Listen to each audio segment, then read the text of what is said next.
Hello, my little ninjas.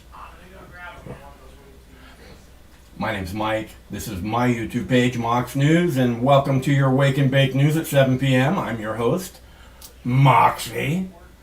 It says that there's no volume. Is there no volume? Can you hear me? Are you there? Hello? So I have quite a few videos for you today. I think that it's a busy day, but I wanted to come out and really just say hi. Plus I owe Jackie Cat a Bong Hit, but I wanted to come out and say hi because we had issue the last few days.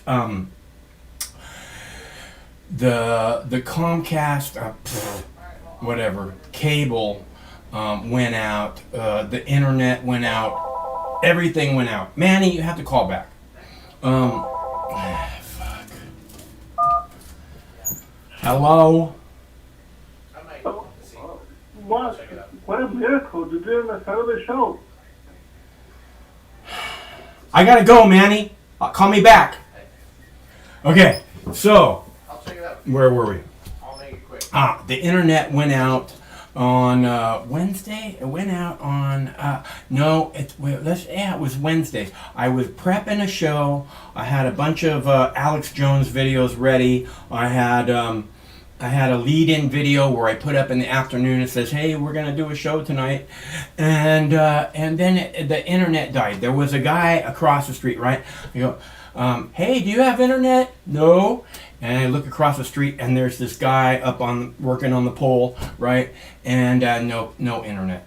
So and then he drives away, and we don't have internet, right? TV. I'm like, where's the fucking, So I'm not very good at handling things like that as far as communicating. So Craig got on the phone, he talked to the people, and they said, "We're not going to be able to get out there till Monday." And Craig went, "Bull fucking shit. I want a car out here tomorrow." And he got one. But before he got one out there, I think it was Friday they came out. Before he went to his storage, and he got a 4G cellular modem, and that's the reason I was able to update the show to tell you that we lost our internet. It wouldn't let me stream, but I could say, "Hey." All right, so that's all caught up, more or less. So today they blew up a bridge that links Russia and Crimea, and I believe that's a war crime. I'm pretty sure you can't blow up infrastructure like that because it makes it so that people who need supplies in Crimea can't get what they might need, right? Medical supplies, whatever it is they might need that they're counting on from their country, they can't get. So I believe that that's a war crime. I'm pretty sure that blowing up infrastructure like that is definitely a war crime. Now, when you look at what's going on here, it's really clear, in my opinion, that I couldn't blame Putin one bit for bringing down the hammer on Zelensky, right? Or anyone else involved.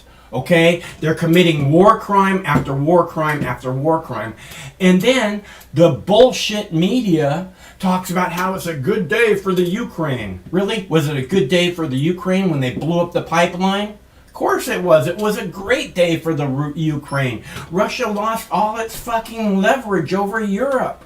It's a great day for the Ukraine. And who did that? Who sabotaged the Nord Stream pipeline? And why aren't they talking about this giant ecological disaster on the news when they care so fucking much about the environment? Because the United States did it. And they're doing their best to cover it up and not say anything about it now. Okay? And so it's just one war crime after war crime after crime against humanity, which is what the blowing up of the Nord Stream pipeline is. People are going to die because our piece of shit government committed a crime against humanity. Now people are going to freeze to death in Europe. Because that's the kind of government we have. Again, a rabid dog government that must be put down. Okay? You can't have a rabid dog roaming around your neighborhood. You end that shit. Okay? So, do you want to put down your rabid dog government? Or do you want some other entity to do it?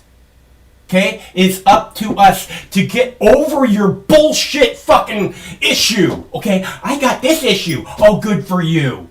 Okay? I've been picked on my whole fucking life. Up until right fucking now. Every fucking day. Okay? And you want to go, oh, I had this issue. Fuck you. Okay? We have to come together. The issue is the U.S. government. There is no other issue more important than that. If we don't take it down, someone else will. You cannot have a rabid dog roaming around your neighborhood. You all know this. You understand what I'm saying. These issues that you have, you're entitled to. It shouldn't separate you from the rest of the community. Okay? You should realize that the issues you have are 100 fucking % because of the U.S. government. Okay? It's not the citizens of this great country that kept homos from getting fucking married. Barack Obama did that. Barack Obama kept homos from getting married. This government kept fucking women from voting. Okay? This government is a horrible piece of shit that does not believe in freedom for 1 fucking second. And it must be ended. Okay? Trust me, I don't want to come out here and do this. I don't want to come out here and talk about the fucking government. It's so... I really don't want to do this. I really don't want to come out here and talk about the government. It's so overwhelming how evil they are. It's so overwhelming that they do this evil in our name daily. And people just let it go. Oh, well, they blew up a pipeline, crime against humanity. Who really gives a fuck? I have more important issues than crime against humanity committed in my name. Right? Is that right? Is that right? Hello, caller. What's up, Marky? Doing this thing that I do. Alright, man. I was watching you talk about the government, right? Uh-huh. And I got a beef with what you were saying, Mark. But I say usually agree with you. I do not agree with you on this. What is it you don't agree with? Like, when you say the government, right? You say the government stopped Barack Obama and stopped, restricting gay marriage. The government, this problem, blah, blah, blah, right? We always hear this big government argument, right? Uh-huh. The government. My thing is this. I think it's misguided because the government doesn't come out of a vacuum, right? Mm-hmm. I hear you. So I'm trying to figure out maybe I misunderstand it. Well, this is the deal. Okay, Barack Obama, let's use him for an example. Okay. He came into office saying that he's not like these other guys, he's completely different, and then he comes into office and he's exactly like these other guys. Okay. Straight up scumbag. He's a scumbag. Yeah. So I mean, so are all politicians. Okay. So these fucking scumbag politicians are the only fucking choice that people are given. Okay. And you know how hard it is to get rid of a sitting senator? It pretty much never happens. They go until they're fucking have Alzheimer's and they don't even know what's happening. You know. Hold on, Marcy. So how can it be the blame of the American people? Hold on, Marcy. So these people don't come out of a vacuum, though. No, they come out of fucking corruption. You're talking about Barack Obama, right? Sure. How did he get in office? Let's just deal with that. He got in office by lying about him being not like the other guys. And he had the support of the whole world. 1 million people showed up in Paris to hear him speak before he became president. Right. Right. So, but what I'm saying is, who do you can't keep blaming. These people don't come out of a vacuum. You can't just blame. You can't say, well, he lied to me. He got in office. He tricked me, and then but he got voted. But you voted him right back in again. Yeah. Well, not everyone did that, and a lot of people went into the street, including Black Lives Matter, so that they could talk to President Obama and say, Mr. President, Black lives do matter, don't they? Because he was such a piece of shit. After saying, hey, I'm not like those guys, he was such a piece of shit that black people had to ask him if they actually matter to him. Right. Well, black people, this is the mistake that black people made. So let me speak to black people as a black person, you know what I mean? Since we got one here, we don't have to act like black people not here. I'm here, I'm black. So Barack Obama did not represent black people. He was a detriment to black people. Well, yeah. Right? But people didn't know that until he became president, now did they? But hold on. If he didn't do shit as senator, and he didn't do shit in his first term, why the fuck would you vote for him in the second term? I agree. He should not. Again, people were in the streets. The Occupy movement was in the streets. No. I'm not talking about Occupy. You're going off the subject. I'm talking about American people protesting. Go ahead. Right. Well, like I said, he won't come out of a vacuum. He got elected twice. Right? Yeah. If you saw that he was selling you out in your first fucking term, Mark, he turned around. I blame the black community. Right? Why would you turn around and vote for him after he didn't do shit for you and he lied in his first term? See, this is what you're trying to do. It's not just black people. You're trying to blame everyone. So, and again, in the second term of Barack Obama, people were like, rarely want to shift presidents in the middle of fucking presidency. Lots of presidents get a second term. Look, I hear you. I am not arguing that Barack Obama deserved a second term. What I'm telling you is that you have to give the people a break. Okay, what was their choice besides Obama? Mitt Romney and Sarah Palin? There's a lot of choices for black people. Let me speak for black people. Yeah, listen. Okay, you speak for black people. You want to vote for fucking Mitt Romney as a black person? Can I talk? Can I say something? Maybe. Okay, let me say something, Mike. There are options, right? Like Alan Watts said. Alan Watts said something. One of my favorite philosophies. He said something. There's a lot of power sometimes in nothing, in doing nothing, and that's very true. You have to understand that concept. Right, it's a very powerful concept. Now, if black people, right, as a voting bloc, right, basically got this man elected, if they were smart and they saw that this man was not representing them, right, and they went out 90%, they felt like this was the first black president, right? So they wanted to support this guy. Once you saw that he's not from the American black community. Yeah. His father was an immigrant from Africa, and his mother's a white woman from Kansas, right? So he's not even from the American black community. That's first of all, right? So him selling you out is not, it's not surprising because he has no connection with you. You see, so he probably has no sympathy for you at a certain level. Now, at any level. Now, what you could have done as a strategy is say, listen, we're going to withhold our vote. We have a huge voting block of 30 million people, right?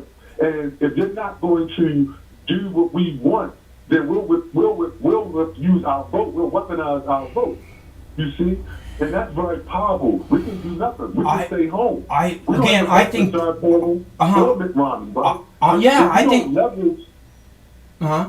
we don't leverage our vote, right, and we don't apply pressure, you see what I'm saying? Yeah. Then you get what you get. You can't just go out and keep supporting somebody because you say this is the lesser of two evils. Okay. That is bullshit. Okay. Okay. So when it comes to doing nothing, being powerful, I think that's what has happened with the American voters. Is less and less they're going out. They don't want to be part of that. So Agreed. And I also think that that is the key to overtaking the government, like you're saying, by doing nothing. I think, but it's a matter of everyone staying home and doing nothing, buying nothing off of Amazon. You go to the grocery store, and that's it. Right. So, Exactly. yeah. Exactly. There's a lot of power sometimes in just sitting your ass down on the sideline and saying, listen, I'm not going to be a part of this. You're not, you know what I mean? And when people see that, they will see that collectively you are exposing them, right? If you collectively, like you said, don't buy anything from Amazon or whatever, don't go to work, don't vote for a particular, don't vote, don't even vote at all. Just say, fuck it, I'm not getting involved, right? We're going to boycott the vote. We're going to boycott a corrupt political system that threw us overboard 100 fucking years ago. What's more powerful than that? This is exactly what I keep talking about when the people coming together. It doesn't work if we don't come together. It doesn't work if you don't get over your issue that you blame your fucking neighbor for. It's the goddamn government's fault. Okay? Yes, it is. The government's the one who kept people in slavery. The government's the one who kept women from voting. The government is the one who keeps marijuana illegal and throws people in jail forever. Let's go back to slavery. Since you brought it up, right? Let's go back since you just mentioned slavery. Let's get to it. Now, you said the government kept people in slavery, right? I disagree with that statement as a black person I'm not a black immigrant. Let's get that straight. Okay. My grandparents lived in Jim Crow, and before them, their parents in slavery. So I'm not a black immigrant, right? Mm-hmm. So let's get to the slavery thing. When you said it was the government that kept blacks in slavery, right? I disagree with that statement. As a black person, okay. From slavery. Okay. Okay. So you disagree with that? Did the government keep women from voting? No, I'm not talking about women. I'm talking. Okay. Well, that was one of the things I just said. Okay. You disagree with the slavery thing. I got it. What about the government keeping women from voting? No, I'm not, because I'm not a woman. I'm not a feminist. Right. So did the government keep the women from voting? Or were they allowed to go and vote the whole time? Or did they have to go into the street and fight against their government to be able to vote? I'm gonna just speak for black people in slavery, right? Because I'm not a woman. So, but I understand your point. So, but what I'm saying is, and I'm gonna use that to make the point, because that's what I was on, and you skipped over the feminism and women. Now, and I'm gonna use that. I'm gonna use the example I was using, right? And stay on that for a second. Now, when you say the government, you jump the government, and stopping women from voting, and the government kept people in blacks in slavery. The reason I disagree with that is, like I said, the government doesn't come out of a vacuum. If people in the United States, right, wouldn't supported black being in slavery, then the government couldn't have kept them in slavery.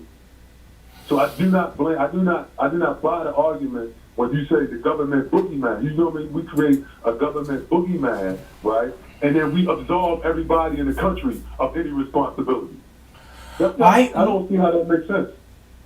Okay, look, the government has us divided by design, okay? They've used their media, they've used everything at their fingertips that they can possibly come up with to fuck over the population. All right? And we see this happening in so many different fucking clandestine operations. Okay, and I get it. You want to say that the people are responsible. I understand, and the buck has to stop somewhere. I want to cut the people a break. The people are misinformed and misled. Okay, yes, they are. They're very misinformed and very misled, and I don't know what you expect the outcome to be from that, but I think you should cut them a little bit of slack. Come on, man. So you want to say? This is why I don't agree with that, right? When they passed desegregation in the United States for black people, right? Pretty much 90% of the population was against it. You see what I'm saying? To say that the government was keeping people in segregation and slavery is kind of bullshit. Because they were just doing basically the will of the people. And it actually, actions in the government went against the will of the people when they passed desegregation. Yeah, I don't think they were doing the will of the government. I mean, if you look at, like, again, just bring it back to this women voting thing. If you bring it back to the women voting thing, I don't think it was the will of the government. I think it was the government holding people The down. government. All right, let's deal. You really want to deal with these women voters things? No, I want to deal with the government. Our government holds our government is keeping humanity from its next evolution, dude. Right, but see, that's what I'm saying. The government doesn't come out of a vacuum, Moxie. I hear you. It's a system, right? It's a system. Like they couldn't exist if all the people who left the planet. What would the government be doing? Right? If this is all the people tomorrow snapping their finger, they disappeared, and it was just the government. I mean, what is that? You know what I mean? So it doesn't exist in a vacuum. It doesn't exist by itself. The government is a arm of people, right? If you say the post office is the government, well, the post office doesn't run by itself, Moxie, does it? The post office what? The post office what? The post office doesn't run by itself, does it? It's a wing of the government, right? Yes. Right? Okay, it's a part of the government. It doesn't. Who runs the post office? Is it just run by like artificial intelligence called government?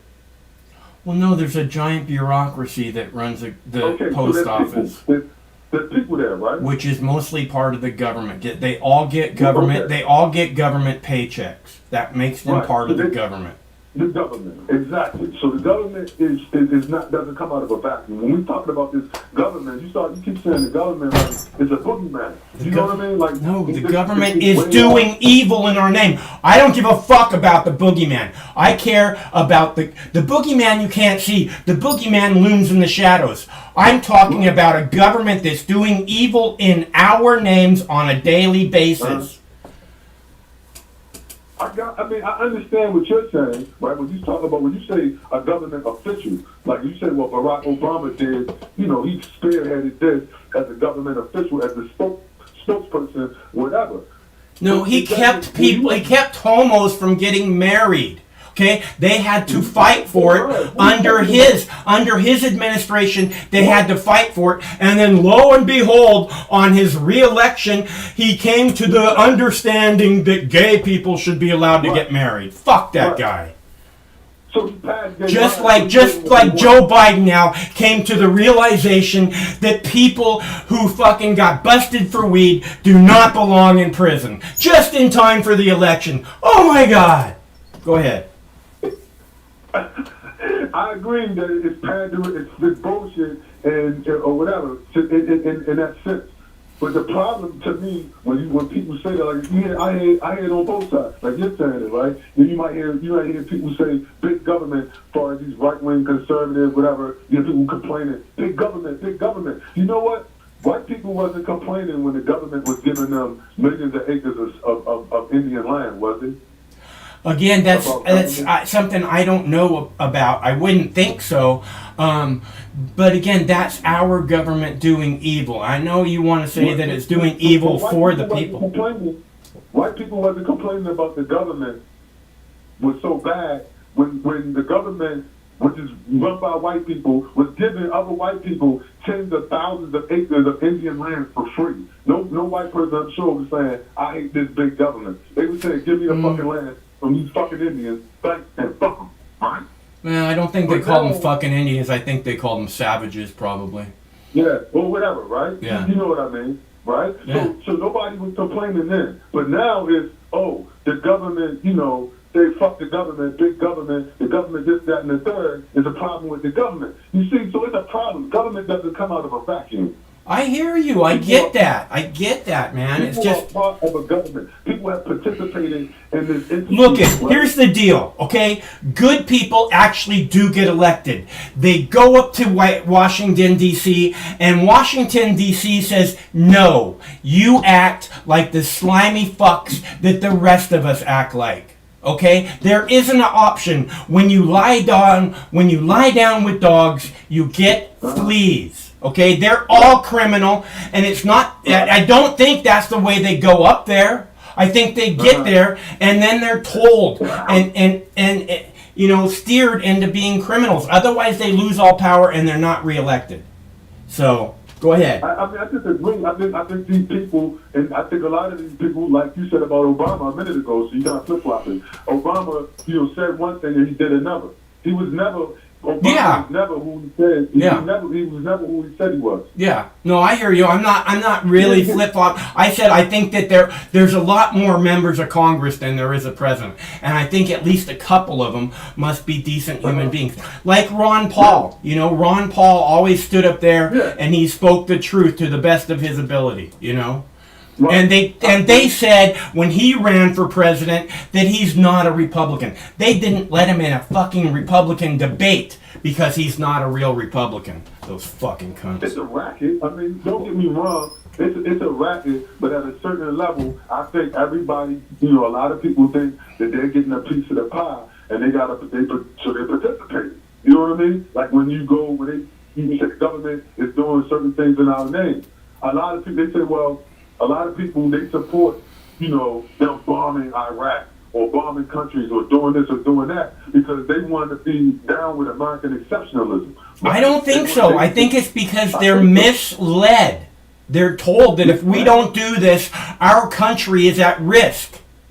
Again and again and again. People are not that stupid. That sounds naive, Monty. I'm going to be honest with you. Look at when after 9/11 happens, okay, and they're screaming terrorist, terrorist, terrorist, everywhere is terrorist, terrorist, terrorist. Right. Yeah, a big part of the population is gonna be afraid.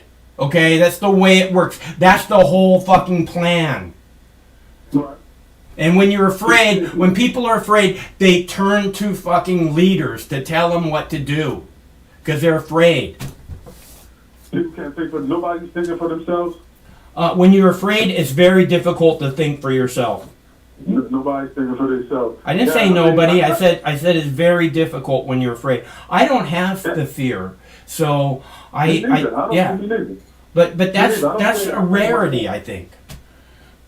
Yeah, I think it's a special quality. But I think, and I agree with you. I think people can be influenced. But my thing is this: I do not believe that concept that you're kind of putting out there, and a lot of people put out there when they say big government. We got to shrink the government. I these right when I hear you saying it, the government, and I think that is giving away. I think that is a misnomer or whatever. I'm not sure the word I'm going to use to kind of pass the buck, right? And say, well, they're doing it, but I had nothing to do with it. If you listen to what I'm saying, I'm not trying to pass the buck. I'm saying we must take care of this. It's our job. We can't have this government running around the world like a fucking rabid dog attacking whatever it fucking wants. Okay, that's our job. We don't want someone else to put down our government. So I'm not, and what you're saying is kind of like, oh, we just leave them alone and they'll do their thing and they'll realize, they don't have the support of the people. They don't have the support of the people and they don't give a fuck. So I guess you're saying that about the statement I made about now. Yeah, I think it would scare the shit out of them if nobody went to the polls. If they said we having an election and no fucking body showed up, it would scare the fuck out of them. Because how can you get elected if nobody's voting? Right? That means what's coming next. If people do not support you, you have lost all legitimacy. That's what that means if nobody shows up. Again, right? I think that they know that they have no support. And they know that they have no legitimacy, and they really don't give a fuck. Yeah, we fuck, right? I mean, and that means you gotta roll. Unless we get together, overcoming our little fucking personal issues, and realize the problem is the fucking government, and that we must come together to take it down. But I thought that's what voting was for, Moxie. Yeah, voting clearly isn't working. I thought that's what that was for. When you said they keep voting for Obama, you just said they voted for him after he didn't do shit. They went and voted for him again, and then they turned around. That's what you kept saying. For instance, you Joe kept Biden, saying. You kept saying they voted for him again. Okay. Yeah, I think you mentioned that they voted for him. They voted for Obama twice because they're misled. But yeah, go ahead about Joe Biden. I want to hear what you have to say about Joe Biden. Then I got to take a break. And I think, because I think. If you look, who was Obama's vice president? It was Biden, right? Yeah. Okay, Biden has a long history. This is what I mean. Biden has a long history in government. He was in government way before he showed up with Obama, right? When he was trying to keep black people in segregation, right? And running around with the KKK. Right. Jim Crow Joe, right? And sending people to prison for marijuana. Go ahead. Exactly. So then he shows up with Obama, right? And then fucks you over again. You vote for him twice. Then he pops back up. And people vote, and I'm going to speak for black people, they turn around and vote for him fucking, like 90% again, like they were voting for Obama, right? And he fucked them over again.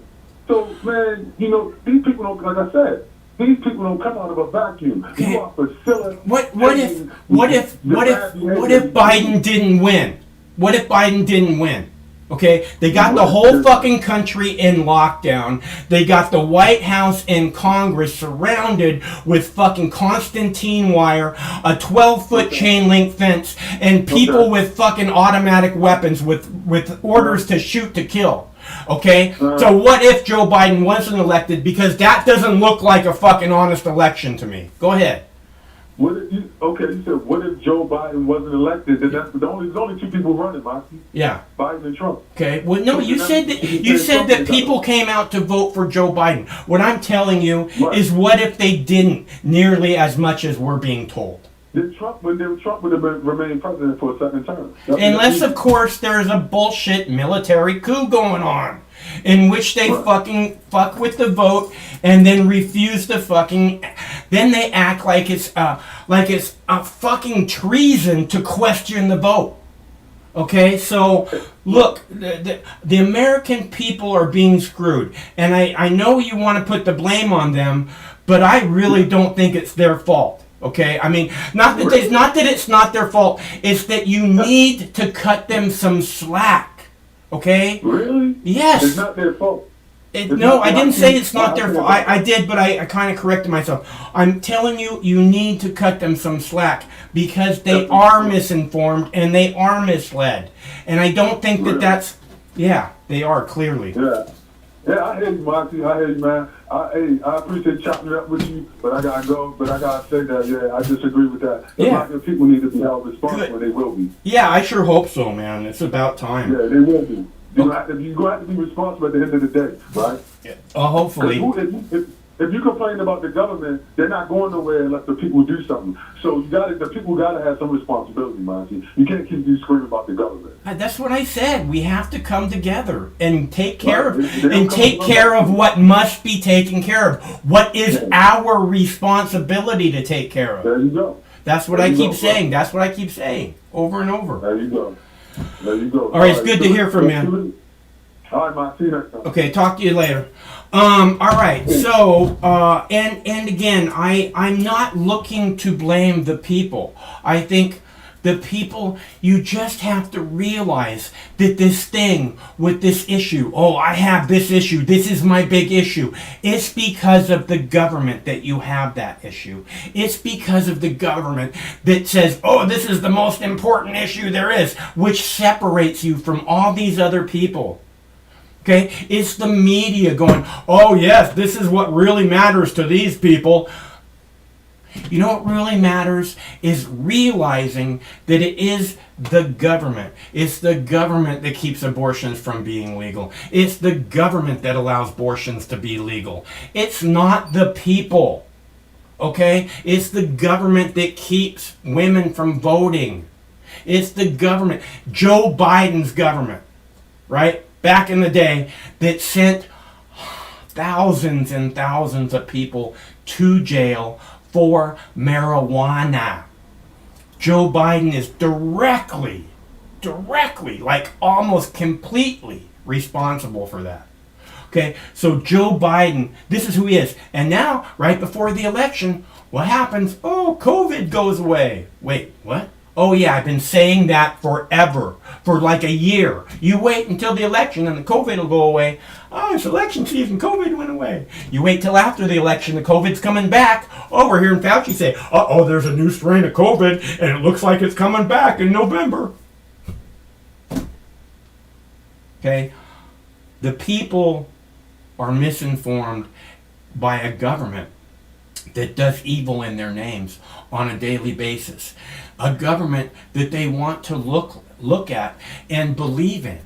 a government that they want to, that's their government, and they know it's a good government, you know, and all the people who were raised with like this military attitude where, you know, it's patriotic to support your government and on and on. Thomas Jefferson said, the truest form of patriotism is dissent. Okay? Because that's what it means to be truly free, is to stand up against a giant Goliath and say, fuck you! That's what it means to be free. And that's what Thomas Jefferson meant when he said, the truest form of patriotism is dissent. The truest form of patriotism is dissent. And I think that that's true. If you have freedom, if you love freedom, if you see evil going on in your name, and you have every right to dissent, and you don't dissent.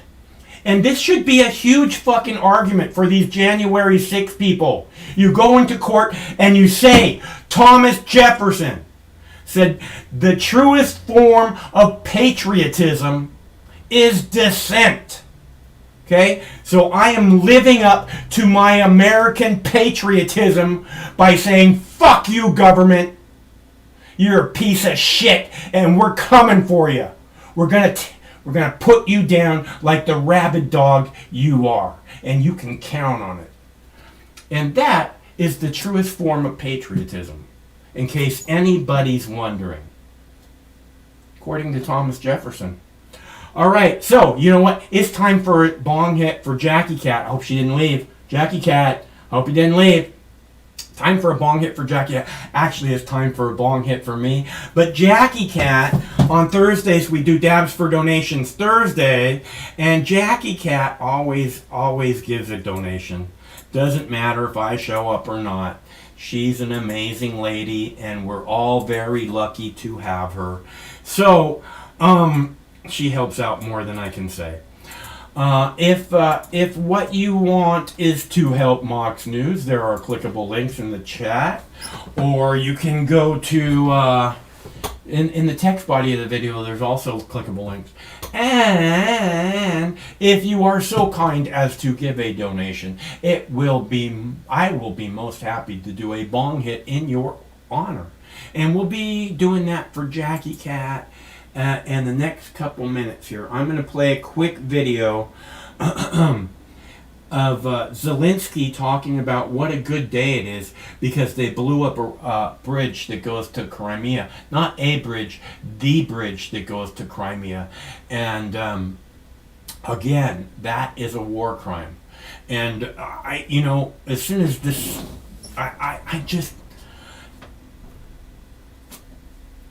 I don't want to go into too much detail about what I feel about Zelensky. At least not before I have a bong hit. So I'll be right back, and we'll do a big fat bong hit for Jackie Cat and for me and for all of you. But this one's for Jackie Cat and me. All right, now to the latest on the war in Ukraine, and new right now, a major blow to Putin's war. An overnight explosion damaging the only bridge that connects the annexed Crimean Peninsula with the mainland. It is a key supply route for Russia. The blast lit up the night sky, and Russian officials say 3 people were killed. The explosion causing the bridge to partially collapse. Just look at that video. News Nation correspondent Joe Khalil live for us in Washington with the significance of all of this, Joe. Yeah, Natasha, earlier this week, President Biden referenced the possibility that Russia actually does launch a nuclear attack. Even if it's not imminent, he called it the Armageddon scenario. And the reason that's more of a concern right now is because Russia is in a bit of a desperate spot, continuing to rack up loss after loss on the battlefield. And this morning, as you referenced, we woke up to another one. Another major blow for Russia in its war with Ukraine. This time for Vladimir Putin,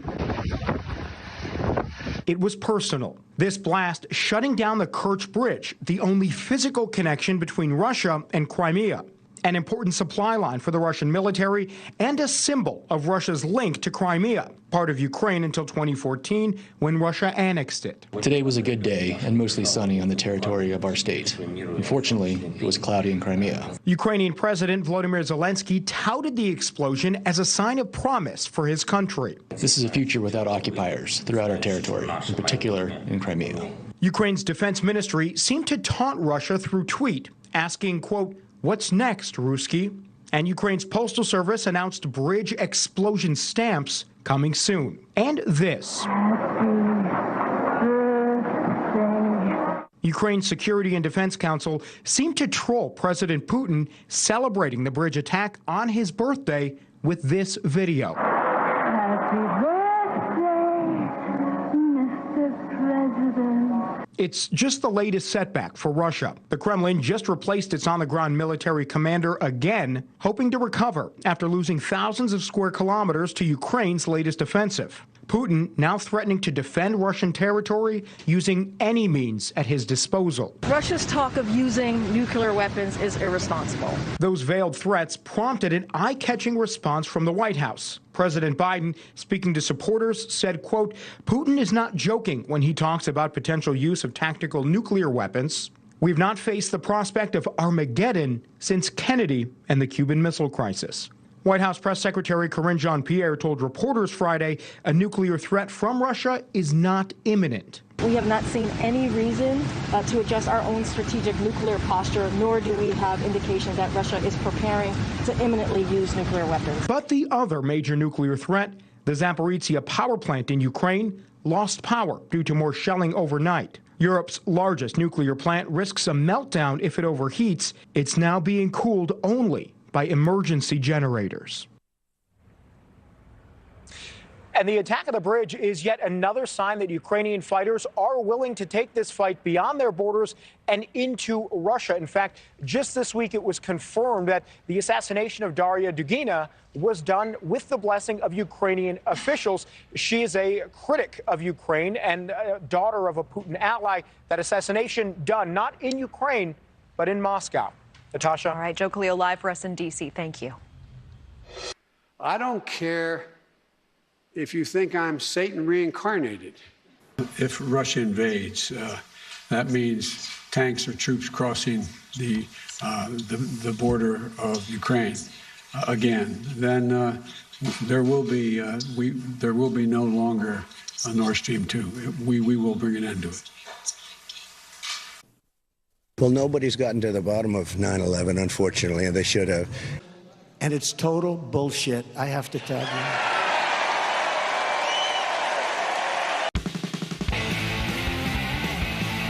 We'll hear from Michael, Seattle, Washington, on our No Line. Hi. Hi. Thanks very much for taking my...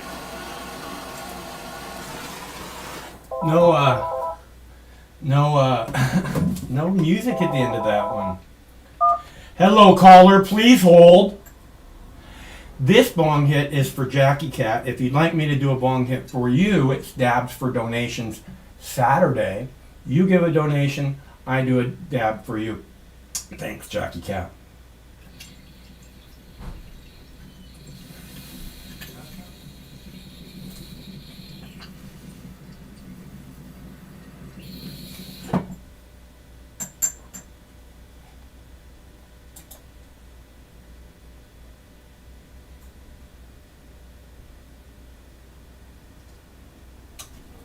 Whoa!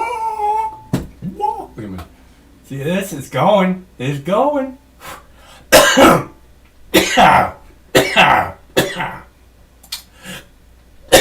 Hello, caller. Say, if you don't cough, you don't get off. That's still in force? Is it still doing that? It was a good... I don't know. I haven't heard that for a minute. Sounded like a bong hit, for sure. Oh, it was a bong hit. There's no doubt about that. Yeah. So the reason I'm calling in because I really wanted to hear your real thoughts on President Zelensky, and tell you the true story behind the bridge there in Crimea. The true story was... Which first, yeah. So I just watched that clip you played. Yeah. And they didn't mention that it was a a terrorist attack. Right. And it was a suicide bomb terrorist attack. Right. And there's currently some speculation that the guys that were driving the truck didn't actually know. Yeah. Oh, is that right? It seems like you wouldn't. You know, I don't think that was. I don't think that I would want to do that. I would be really surprised if anybody was like volunteering for that job. You know. There's some jihadis that have been imported into Ukraine from Syria and Libya and Afghanistan places. Yeah, all those places have been important stuff. But I noticed specifically that they didn't mention how the attack took place. And then it should be known that they only took out one lane of a 4-lane highway.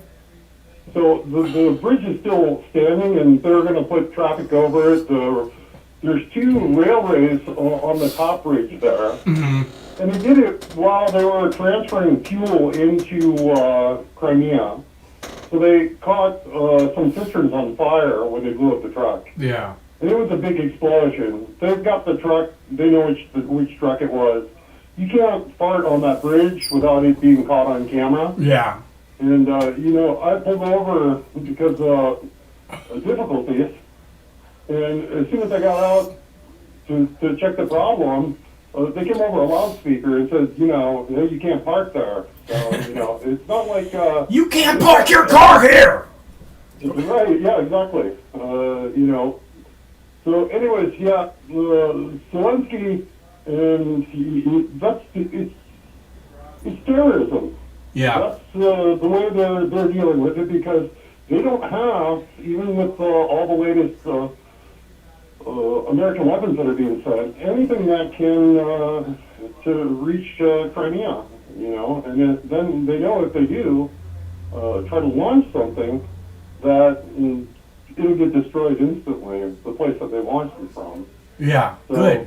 What they're doing is they're shelling their own cities inside Ukraine, and knowing that they weren't really striking on Russia.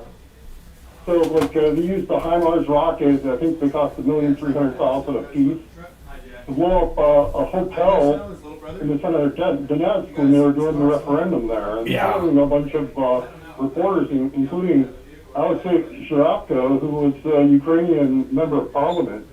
Yeah, I haven't seen any reporting on that at all. But so I'm really glad you're sharing it. On that. Yeah. Yeah, you won't see the reporting on that. Yeah. So this was during the signing that legitimized the annexation of those regions, right? Okay, so you're talking with the labels that the Western media. Yeah, I know. I'm doing the Western spin on it. I'm searching for words. And, right. Yeah, go ahead. Right. So those 2 republics, right? They left Ukraine, or they tried to, in 2014. Yeah. So Donetsk and Lugansk. And in 2015, after a year of them being shelled, they came up with the Minsk agreements, which were basically a mechanism for Ukraine to say that Russia was involved. You've probably heard Russian-backed separatists, Russian sympathizers. Sure. In reality, those were Russian Ukrainian citizens, ethnic Russians, Ukrainian citizens. And they were being told at the time, you have to say that Stefan Bandera, a World War II Nazi collaborator that killed hundreds of thousands of Jews in a single day in Babi Yar in Kiev, is a national hero, and you can't speak Russian anymore. And so, the whole thing about Donbass is that place took the brunt of the Nazi invasion, and we're seeing the grandkids of these UNO and UPA soldiers now taking power, So they weren't happy with the fact that a coup was done in their country. Their president was forced to flee because he had 4 attacks on his life in the span of 36 hours. Huh. And So the Western world, of course, negotiated that, the Minsk agreements would be withdraw heavy artillery from the front lines. So you had to take, they had a demarcation zone. And you were supposed to pull all your heavy artillery beyond its firing range. Yeah. And that was like, so anything over 80 millimeters, which would be a mortar. Yeah. Was to be back, was not allowed. You only allowed small weapons, machine guns and things like that. Mm-hmm.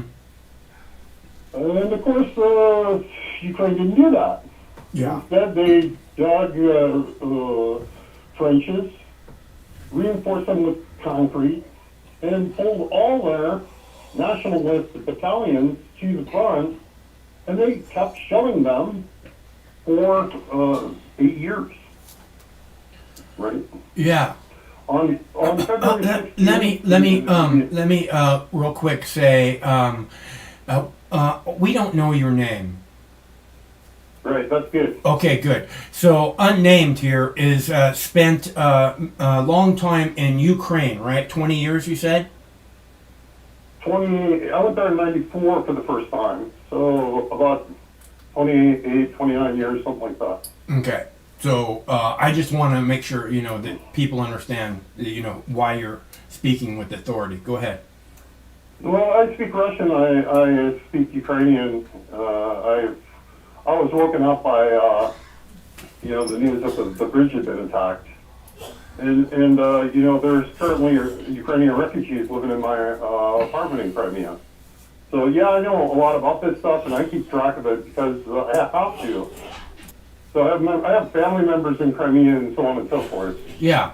So, in reality, what's being said on the news, they're pretending that this is, some major victory. Some major victory, yeah. But they're not talking about how it was done. And they mentioned Dugin. She didn't get assassinated. She got blown up in a car bomb in a public parking lot. Yeah. That's not really assassination. If you say assassination to your average American, they're going to think that some sniper sitting in a window far away. They're not going to think that, geez, you blew up a bomb in a car in a public parking lot. Yeah. So, the idea that Ukraine is anything but a terrorist government. Well, the Israelis love that technique, blowing up cars, man. They're really good at that. Well, they just gave Zelensky cover on their magazine, calling him the most influential Jews in the world.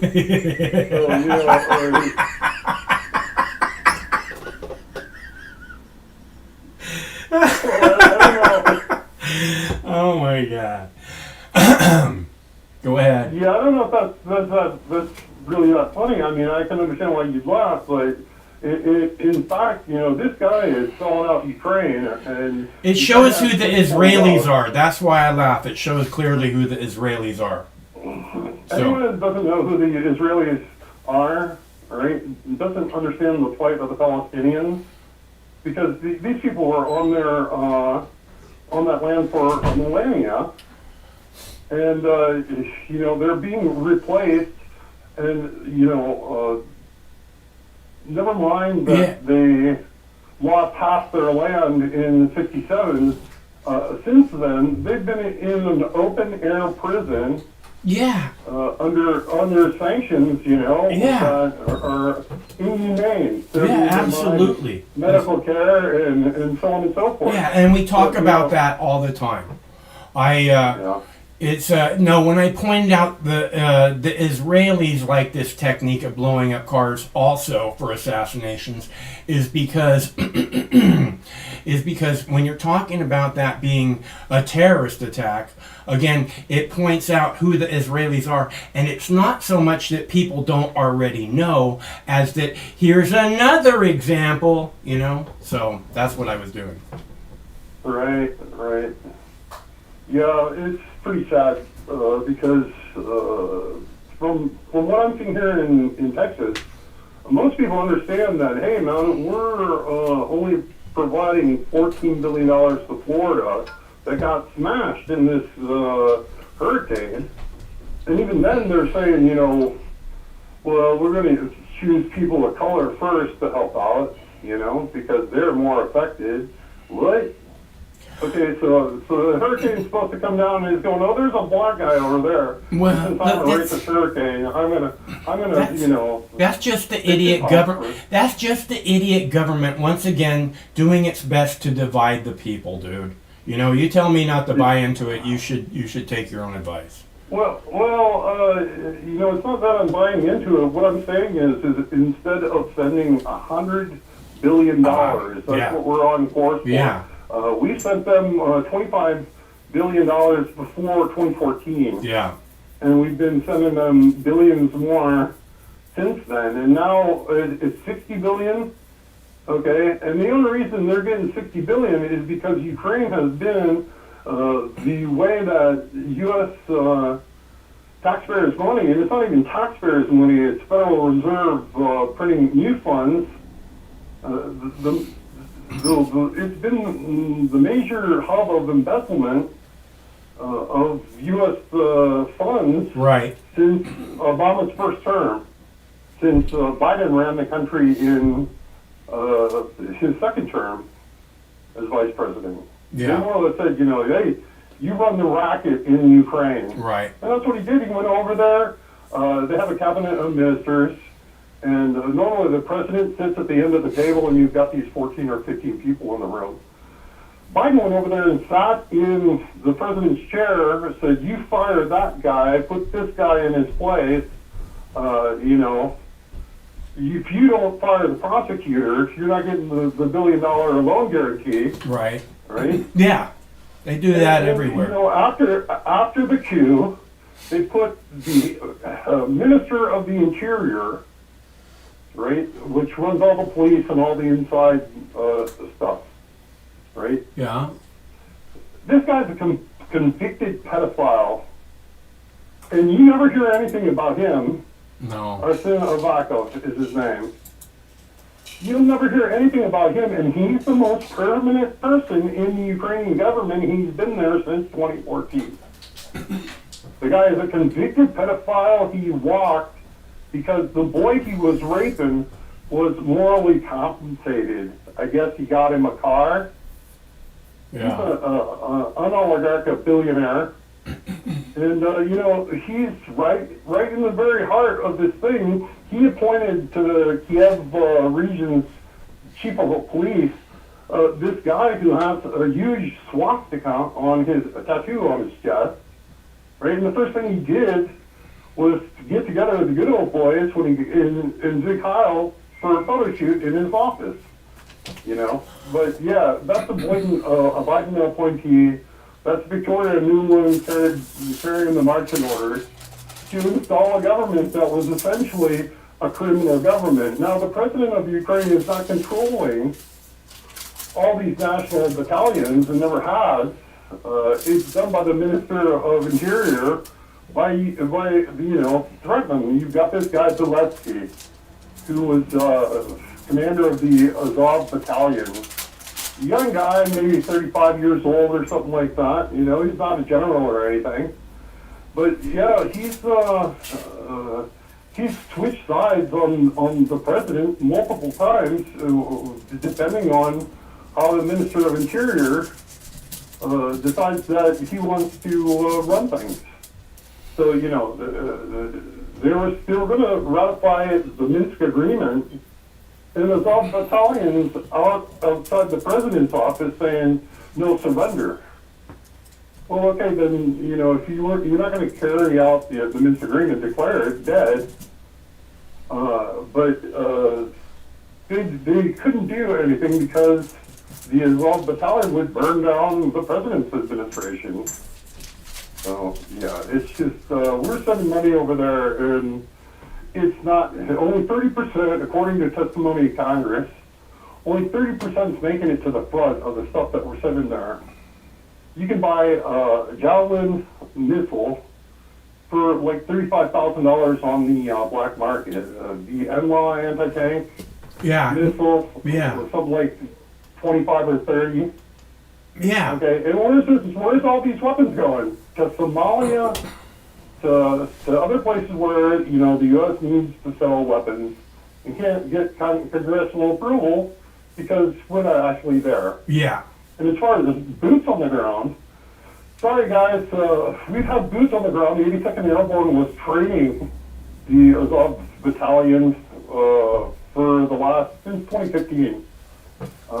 And just starting about a week ago, you've got all these soldiers that are over in Ukraine posting to social media. Look, we're in Ukraine. Yeah. Here we go.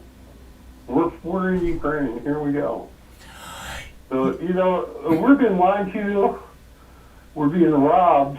And they're going to get us all killed if they keep blowing stuff up and using terrorist attacks. Yeah, I think this attack on the bridge is just disgusting. And you said that the bridge is not completely blowed up. So tell us again what the bridge's current condition. Okay, there's two bridges that go across. One's a railroad bridge. It has two tracks. And then there's a 4-lane automotive bridge right next to it. And they didn't take out the part where the arcs actually go. And what they did is the side where the truck blew up, those two lanes are in the sea right now. One of the spans across the piers, one of those fallen into the sea. The rails, they had tanks burning up. You know, they had these cisterns that were full of fuel, and they caught fire. But that bridge, the rail bridge, is undamaged. Well, that's really good. My understanding is, yeah, go ahead. My understanding is that they'll be, they're gonna let traffic through, and there's webcams on that bridge. Yeah. So you can see that there's traffic flowing. Good. That's I'm really glad to hear that because the whole idea that it's the only way into Crimea disregards the fact that 4 regions just seceded from Ukraine and are in Russia, and this is historically a place called Nova Russia. So you know, all the way to Odessa. Odessa was founded by Yekaterin the Great.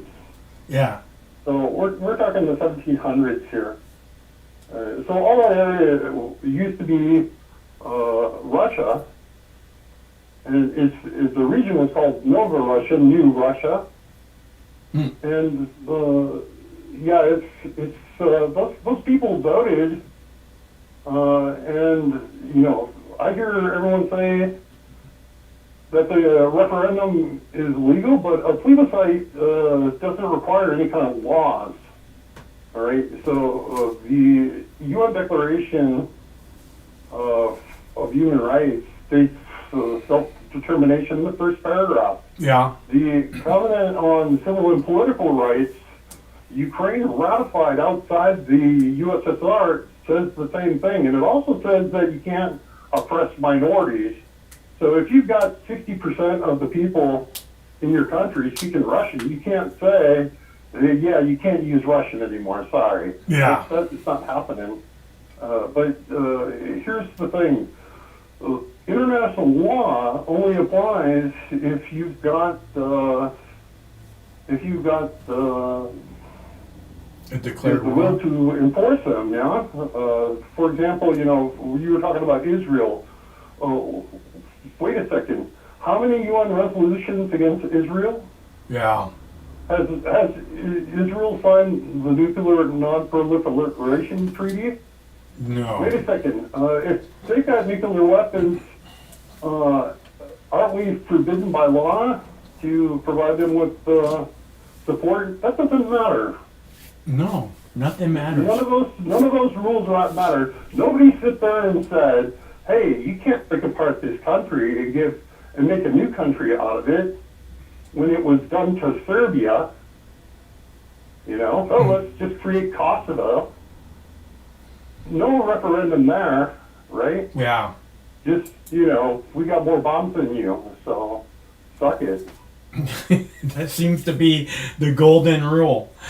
If you've got all the gold, or the world is using your currency, and you can just print as much gold as you want, yeah, then you can hire up,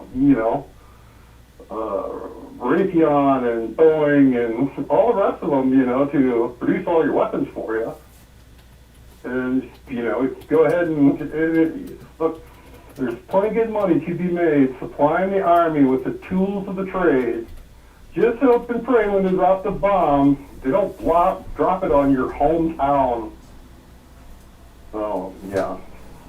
And all this stuff that Russia's going to use a nuke in Ukraine, I'll tell you one thing's for sure, is if Russia doesn't use a nuke in Ukraine, they'll be helped out using a nuke in Ukraine. Yeah, no, I think that what's this dialogue is setting up the perfect false flag. You get the idea into people's minds, and then must have been Putin. Yeah, well, you wouldn't even have to. I'm really surprised they didn't say Putin tried to blow up. The bridge on his birthday. Right. It's like if they're trying to portray Putin as this madman, who's getting into a bar fight and then biting off his own finger and saying, "Look at that, man! I just bit off my finger. You don't think I'll kill you?" That's pretty silly, but a lot of people believe it. They fall for this stuff. When you go and look at what Reuters is putting out, and this is, always Reuters, they can do anything. Right. They're using pictures of, they're going, Russians are fleeing into Georgia, and they show a picture in their article. It's two people holding a sign saying Russian deserters are watching in English. Yeah. In English. How convenient.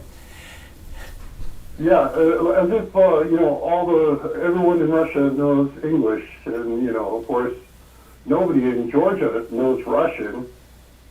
You can walk down the street and speak in Russian in Georgia, and you will find 95% of the people can answer you back. I would think most and people. Why they would write? It's a photo op. Yeah. No, I think we've seen a lot of those, like when you see them handing out radiation pills around the power plant, They're like, "Oh, the power plant could be bombed." Who's showing the power plant? Yeah, right. Question number one. Who is showing the power? Oh, Russia, Russia, Russia. Who is showing it? Say it. Who is showing it? Right. It looks. I think that's what I'm seeing again and again is that they're blowing up these things that only makes it look like Russia is the most evil. Russia wouldn't blow up apartment buildings, I don't think, filled with people because that doesn't get any sympathy for Russia. But if the Ukraine, Russia's looking for sympathy at this point. No, but you get at the beginning of the war. This is what I'm saying, and they're not looking for sympathy. It's that understanding or whatever. This is just puts people against them. If you blow up an apartment complex, then people are like, okay, we got to fucking get take care of these people, right? But if it's the Ukraine that's doing it, then it's like, oh, look, this horrible thing happened. So look what happened to Amnesty International. Wrote a report last month that said Ukraine is using apartment complexes and hospitals to launch attacks from, knowing that return fire will be on those positions. Yeah. Right. Yeah. And you look at the stuff that was going on, for example, in Mariupol. It was all over the TV for a week. Putin bombed a maternity hospital. Right. And they pegged this girl who's coming out of some bombed out building, wrapped in a blanket and stuff like that. Yeah. 9 weeks pregnant, just about to give birth. Oh. I remember that video. We played that video here. Yeah, go ahead. Yeah, and then it turns out she was on Instagram on vacation 2 weeks earlier. Right. And then later, she came out and she started I didn't think they were going to be, it was going to be like that. Well, that never got reported. Yeah. What's important here is that they get it out, and you say enough times that, look, this guy, he's a bad man. And the next thing you know, you just do the next thing that's bad and say he's a bad man. And the retractions or the truth never comes out. So. Yeah. No one's got to the bottom of what happened on 9/11 yet, so. People have gotten to the bottom on that. Yeah. There's plenty of organizations.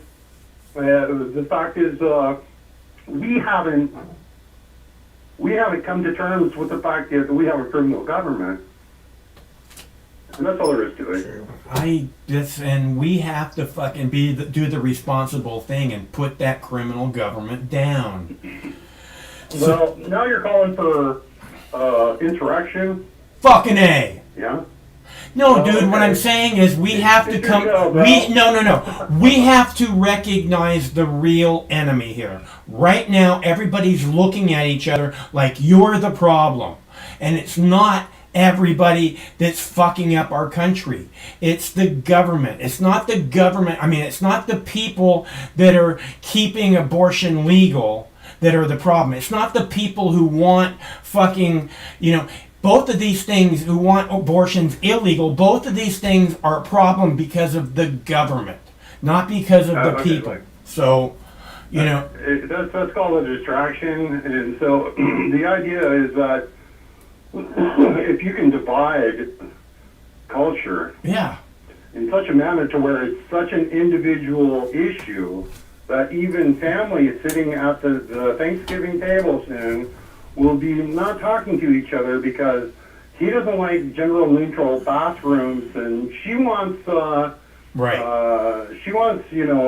children to be able to express their gender confusion or whatever, right? Right. And I got an electric car because I'm a good person. Whatever the stuff is, there's nobody sitting there going, hey, look, instead of mandating all these rules, go up to the 100 companies, 100 corporations that are producing 70% of the pollution on the planet. Okay? Go up to the military. The U.S. military is the largest polluter on the face of the planet. Yeah, easily. Right? And they've got no qualms about spewing radiation with depleted uranium shells that leaves that ground contaminated for the next 20,000 years. Yeah, that's what they did in Iraq. We've decimated countless third world countries, and our troops are breathing this stuff in too. And nobody gives a rat's ass about it because they're concerned, so keep our guns or go to the bathroom where I want. If I'm a woman today and a boy tomorrow and a Smurf 3 days from now, that's none of your business. So, it's good plan. I want to be a Smurf. Yeah. Be a Smurf. I think that's awesome. You can be that now. The trans species is real. Yeah, well, that's really good. As a Smurf, man, and that's your right, Moxie, man. You can do it. Yeah. I'll support you, bro. Yeah, well, I'm sure I can come up with better than that. I keep saying I'm a caveman, but people won't let me identify as a caveman. And my entire life, I've been telling people I'm a lesbian trapped in a man's body. So, it's not. It's not like. Yes. Yeah, that's the whole cowboy at the bar thing there, man. Yeah, well, it's the truth that I've been doing since I was little. Right. So. We're all lesbians trapped in a man's body, Yeah, I think you're probably right. Cowboy at the bar. Except for the women that are trapped in. You know that joke, right? Bodies. Yeah. Which? Yeah, I know. Yeah. Of course. So the woman comes up to the bar. There's a cowboy sitting there, and she goes, "Hey, you're a cowboy." And he goes, "Yep." And, you like horses? And he goes, "Yep." And she goes, "What do you do?" He goes, "I'm a lesbian." "Oh, what's that?" "Well, I like girls." And so the next guy comes up, hey, you cowboy. I thought I was, but I guess I'm a lesbian. So, yeah. I'm a lesbian too. Yeah.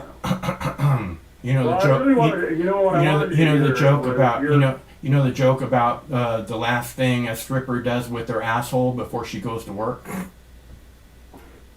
No. She drops him off at band practice. Go ahead. Yeah, so I want to hear what you have to think about Zelensky, and yeah, I'll let you go, bro. It's been nice talking to you again. Okay, it's always good to hear from you. Thanks for all the info. Glad to hear the bridge isn't completely gone. Well, it's probably the start of the next phase. I'd be looking for Russia to target command centers. Yeah, I can't. You know, Russia can only put up with this shit for so long, you know. Well, look, all they have to do is put a caliber missile into Vladimir 4 in Kiev. Mm-hmm. The top floor is all the CIA and the in-country command and control center. Yeah. The bottom 3 floors are the Secret Service of Ukraine, like the FBI of Ukraine. Yeah. But you look, it's a 300-year-old building, and the opera's right across the street. So and that opera building is beautiful. Right. Yeah. I've heard there's amazing architecture there. Kiev's a lovely city. I've been to a lot of cities with parks in them. I've never been to a city in a park. Yeah. I've heard that. I love it's hard to Ukraine. imagine. Yeah, Ukraine's great. Let's see. All right. Well, it's good to hear from you, like I said, and I'm gonna go get a bong, get ready for a bong hit. So Yeah, you deserve another bong hit. No, I I've do. compressed your brain long enough. Good. I do. Yeah. All right. It's good to hear from you. Talk to you soon, I hope. See ya. And that is our anonymous caller from the Ukraine.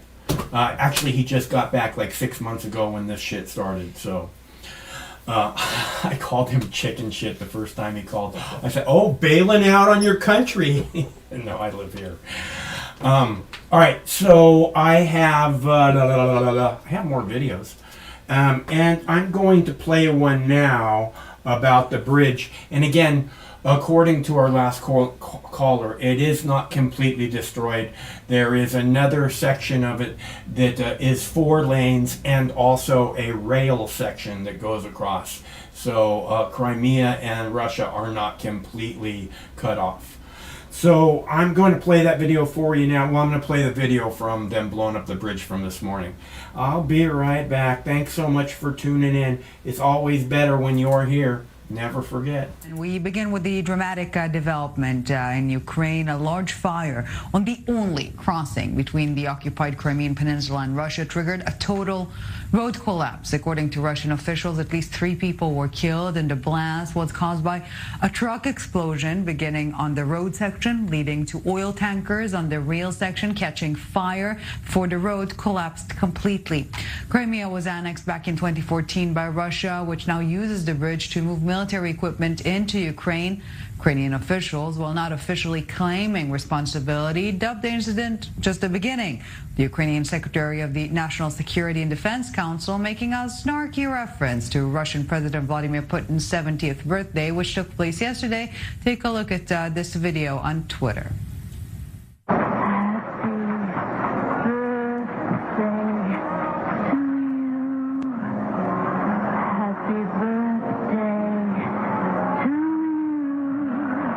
Meanwhile, the United States sees no sign of Russian preparations to use a nuclear weapon in the near future. The White House said Friday after President Joe Biden warned that the world risks an Armageddon.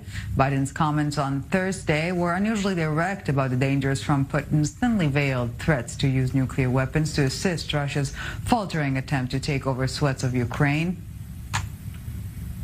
And joining us now for the latest, Kirill Mikhailov, researcher at the Conflict and Intelligence team, joining us live from Kyiv. Thank you so very much for your time. So let's begin with the latest situation there on the ground. What do we know? Well, at this point, there is a little doubt, actually, that this was a Ukrainian operation, as much was said by the Ukrainian security service in leaks to several media, both national and foreign. And also, it should be noted that almost simultaneous with that explosion, another happened in occupied Donetsk region, which was also likely a Ukrainian attack, and that was directed at another railway link which connects Russia with the occupied southern territories of Ukraine. As to what actually caused the blast, there is lots of doubt, but the truck theory seems at least plausible, based on some elements like these markings on the pillars of the bridge you see here that could be caused by an explosion on the bridge. Right. So it is a lot to analyze, but the truck theory seems at least plausible. A lot to analyze, but we can already assess the significance of this event, no matter how it took place, in terms of the Russian ability to proceed towards its goals or objectives on the ground. Talk to us a bit about the fear of a harsh Russian reaction to this. Well, there are some fears, and we know that Russia has previously reacted to setbacks on the battlefield by attacking Ukrainian civilian infrastructure, namely power plants and other crucial civilian facilities, which is even more important as the heating season is coming, and such attacks by Russian missiles or bombs or rockets could leave hundreds of thousands of Ukrainians potentially without heat in winter and cause a humanitarian catastrophe, even without using a tactical or whatever nuclear weapon. And speaking of nuclear weapons, the White House toning down the rhetoric we've heard from U.S. President Biden, but Ukrainian President Zelensky is saying, you know what, why are we even waiting for the point that the Russian determination to pursue nuclear action is being tested, urging NATO to act now before it's too late? I think that was more of a rhetorical statement from him. You should recall that back before February 24th, they asked NATO to impose sanctions on Russia before it actually invaded. And what happened is that Putin actually did decide to test Western resolve and invade. So I think this is more of a rhetorical device on the part of Zelensky. At least what would probably be required at this point is a firm and open commitment by NATO of some kind of kinetic response, preferably, of course, not a nuclear one, but conventional one. And NATO still has a large conventional dominance on the ground that could potentially obliterate large parts of the Russian forces in Ukraine. And right now, it's important that Vladimir Putin knows and realizes that. Yes, definitely. The developments on the ground are changing rapidly the dynamics of this ongoing war. Kirill Mikhailov, researcher at the Conflict Intelligence Team, thank you very much for helping us unpack the current state of affairs live from Kyiv. Thank you very much for your time. Thank you. Goodbye. I don't care if you think I'm Satan reincarnated. If Russia invades, that means tanks or troops crossing the border of Ukraine again. Then there will be no longer a Nord Stream 2. We will bring an end to it. Well, nobody's gotten to the bottom of 9/11, unfortunately, and they should have. And it's total bullshit, I have to tell you.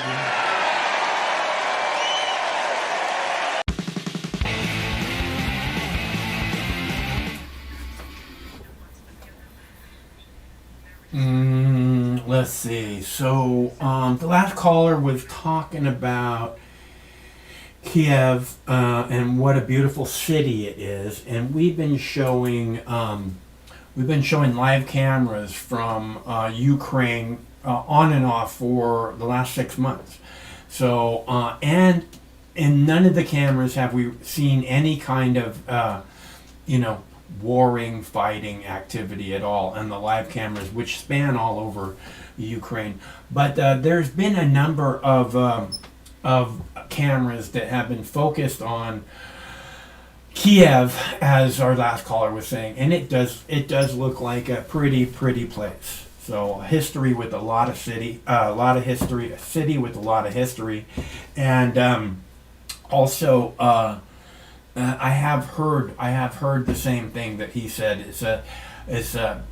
He's been to city parks before, cities with parks, but he's never been to a park that had a city in it. Which that's the way all cities should be, really. They should be very green with lots and lots of just kind of a relaxed environment. I think if there was green everywhere, that people would be able to relax much more. Because right now, the tension in the world, in our country, is really fucking with everybody, as far as I can tell. So, oh, wait a minute, let's see. Wait a minute. There we go. I'm sure one of these cameras is Kiev. I can't see which one it is. Might be the one in the bottom right corner. Might be both of these. Anyways, I am looking for callers. This is a call-in show. We're here to talk about, I don't know if you remember last week or earlier in the week, one or the other, I was talking about the people who are going on TV every day and threatening your children with nuclear war, and the psychological damage that does to a young person thinking about, that there's this horrible thing that's about to happen, which could kill us all. And now we see Joe Biden doing it. We're seeing all of these MSN, mainstream media news people just grabbing right onto the story and just fucking flooding the airwaves with it, right? And as I told you, these people are worse than pedophiles because they're doing damage to children worldwide. So if this is why these people all got to be locked up, because they're murdering people around the world and lying about it and making money off of it and misinforming you to the point that you are, propagandizing it to the point that where if you're not supporting Ukraine, you're not American. That's how the propaganda goes. You're a Putin sympathizer. That's how the propaganda goes. So I just think that the world deserves a lot better. And I know for a fact that this war would have been over 6 months ago if the United States had not gotten involved.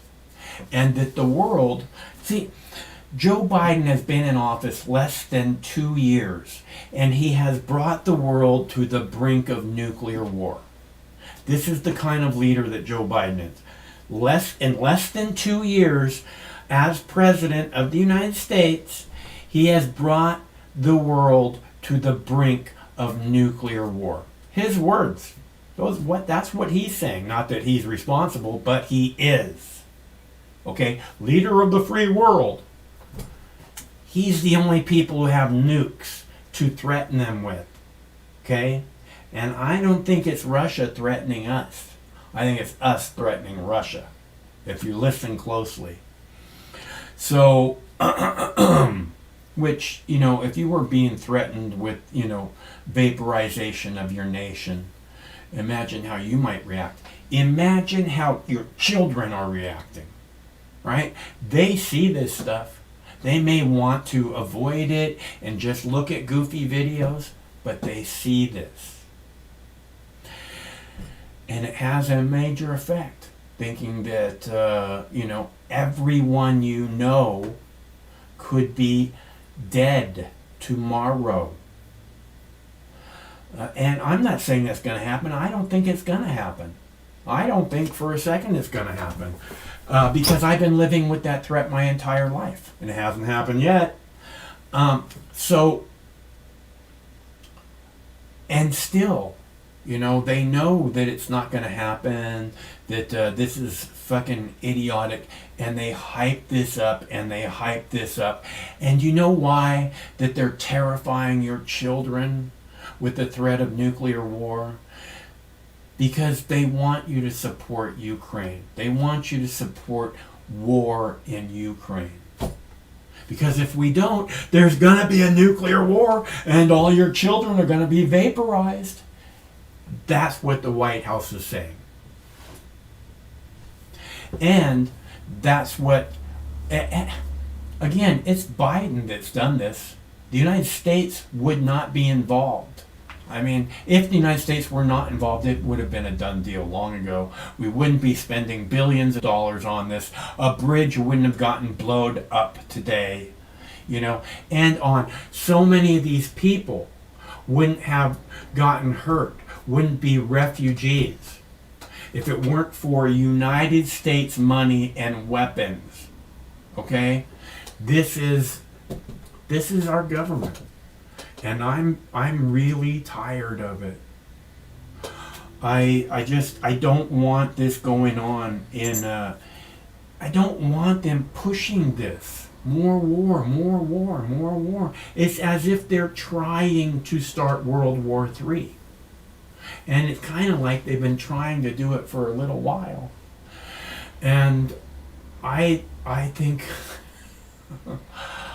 I think it's not going to happen, if it's not happening already, and be this proxy bullshit. But see, this proxy bullshit is only going to last so long, because there's lots of people that are prepared to take care of business in the United States, meaning do attacks against our people.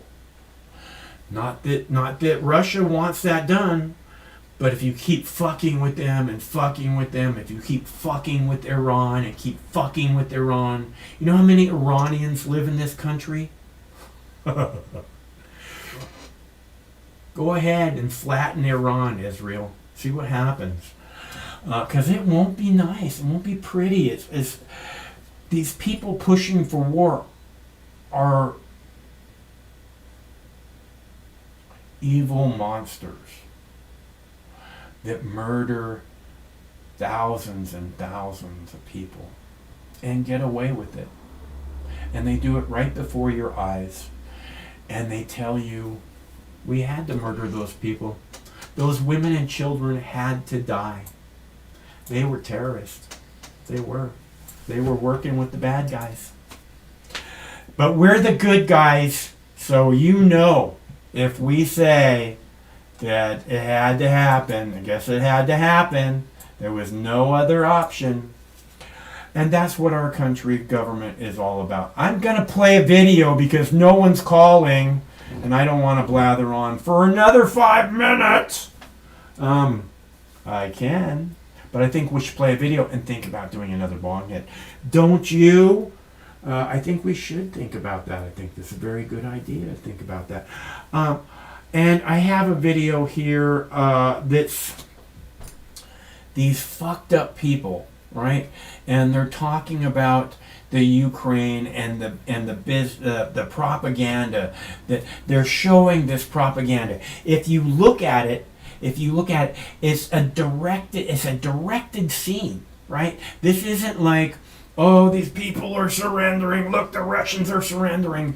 It's like, okay, we got the camera in the right place, and you know it's on a tripod, and everybody's there. It's so fake, and yet, you know, the media puts it out as, look at this thing. Look at the Russians deserting over and over again. Yeah, look at the Russians. They got big smiles on their faces in the middle of fucking war zone, turning themselves over like they're terrified of what the enemy might do to them.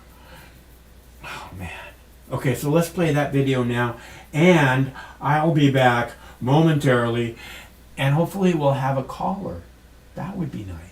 Welcome to Friday night. This is Banfield, and Vladimir Putin turned 70 today. A milestone birthday that us regular folk might use to think about the impact we've made on the world. But I'm going to show you Putin's impact just in the last couple days.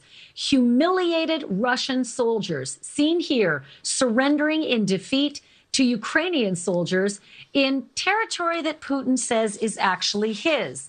I want to walk you through some of this video.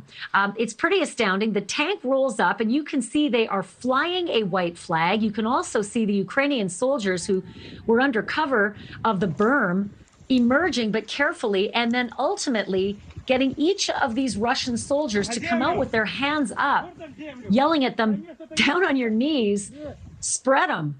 Effectively, just like a cop would arrest someone here in the U.S., guns trained on these Russians as their faces are in the dirt, and they use what looks like tape to bind their hands, all the while on lookout, making sure that this isn't a booby trap of some kind. Just really astounding stuff. And videos like these are flooding social media. Some saying that they're training videos and others saying that they may be staged. But if you look at the body language, it was kind of hard. Those guys are coming out of the tanks hunched over in fear. And then there's also this. Ukrainian soldiers in Luhansk showing off a video they have of a Russian soldier that they captured and blindfolded, but then also gave a sandwich. Давно шаурму ел. Давай хавай, блядь. Такое, блядь. Нихуя себе, блядь. Ну, в смысле, там одна из моих любимых. Это жена твоя, да? Иконы. Да.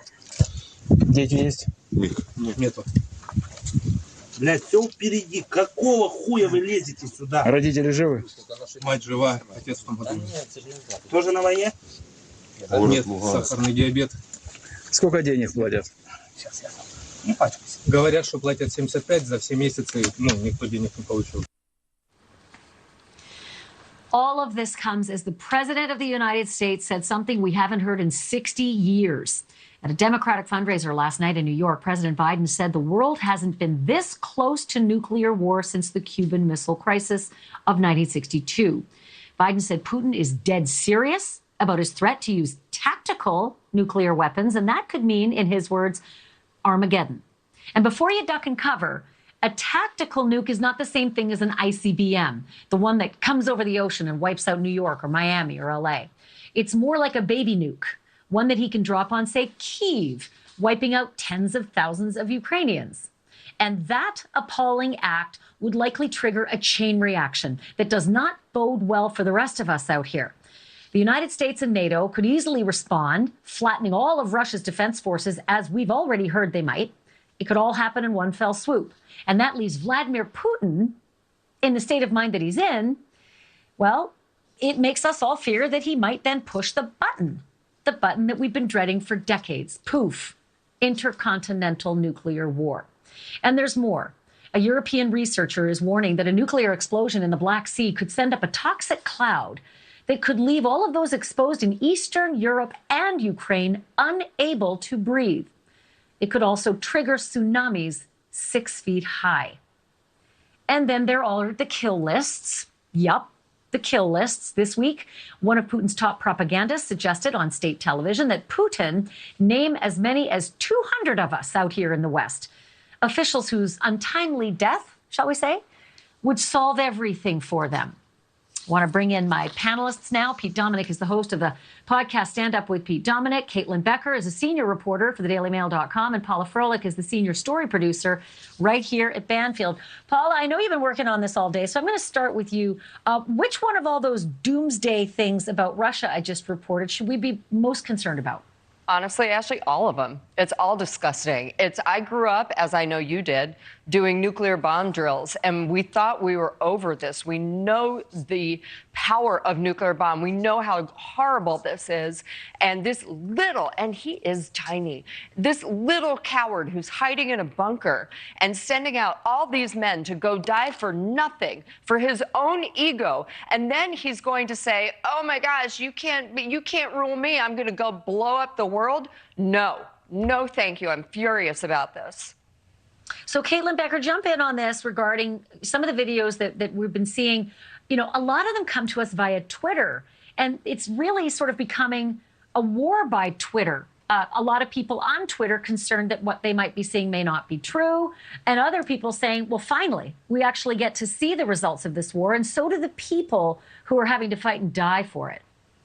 This is really the first time in history that we, as citizens not involved in the conflict, have an up close and personal view of what is going on the front lines. I think more information is important, and having people around the world globally to be able to see what exactly is going on is paramount to people understanding this conflict. That said, we really do have to rely on these individual social media platforms to be able to vet misinformation, disinformation, and flat out lies in order to ensure that we as the consumer of these platforms are getting what is accurate and what is real and not just propaganda. So do you think it's weird, Caitlin, that Ukraine sends out video of the frontline war, literally capturing soldiers, fighting, etc., and then Russia sends out videos of like parties and celebrations of, a vote, annexing, parts of Ukraine they say are theirs?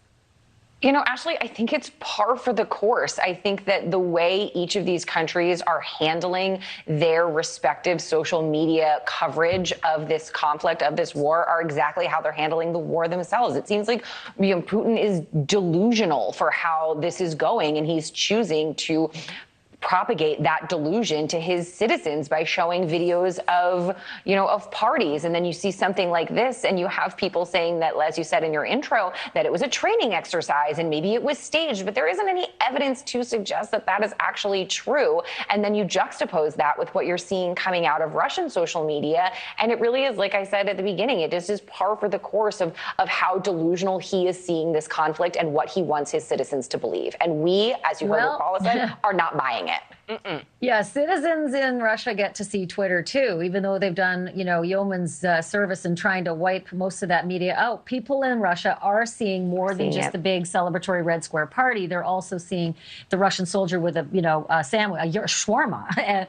Yeah, but they're also seeing their husbands and their brothers and their fathers being rounded up to go to the front lines. So I'm sure that the party does not go over well. Well, Speaking of the party, talk about that, Pete, the party in the bunker, because it's his birthday today, and the word is he's in a bunker. Yeah, Vladimir Putin has got plenty of places to hide, and I'm really happy you're having this conversation, and I love the points that Caitlin and Paula made, but I would want to turn it back to you, Ashley, because you actually have actual experience reporting from all over the world. And I wanted to ask you just about, the role that social media is playing. You make the point that who knows what's true. That's why journalism is so important. So I would ask you to tell us why you think the journalism coming out of these war-torn areas is so important to decipher what's real and what's not. Well, when I was in Afghanistan, I didn't even have a camera. I mean, I had the TV camera, but I didn't have a stills camera. We didn't have camera phones, back then. We were just before camera phones. So this stuff would never have come out. This would have been really, really tricky stuff to show, and it would have been on a sort of a rare occasion. Certainly if you're trying to report live every day, to be able to have this sort of stuff fired out on a regular basis to, hundreds of millions, billions of people. I had an audience where I was broadcasting. At that time, it was MSNBC. But billions of people can feast their eyes on this war as well, and then be able to maybe at least weigh what they're seeing. But I do want to ask you about another thing. And Paula, I don't know if you know anything about the bunker business here, but I'm reading headlines that the bunkers that Putin has, and I say plural because apparently he's got a few of them, they're only known to a select few people. How does he get around? How does he get to those bunkers if only a couple of people know about them? I think he's got a very close cadre of people, and they organize this very carefully, and there are probably tunnels leading into some other bunkers.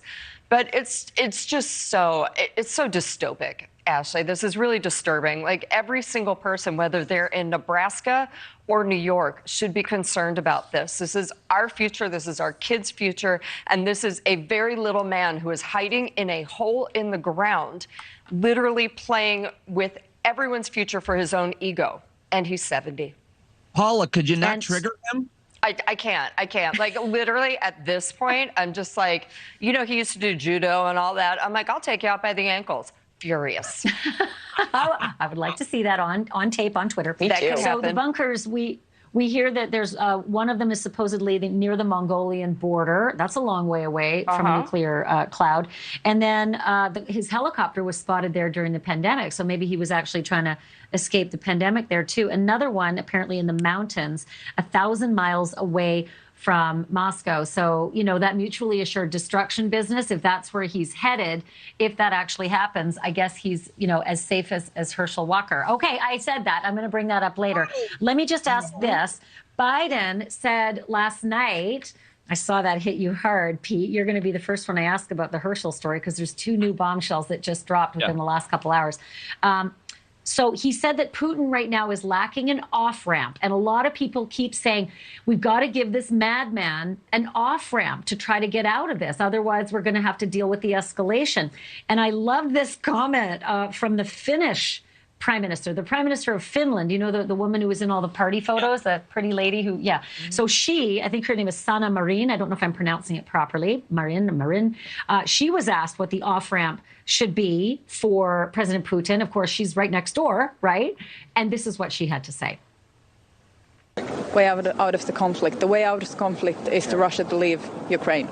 That's the way out of the conflict. Thank you. How about that?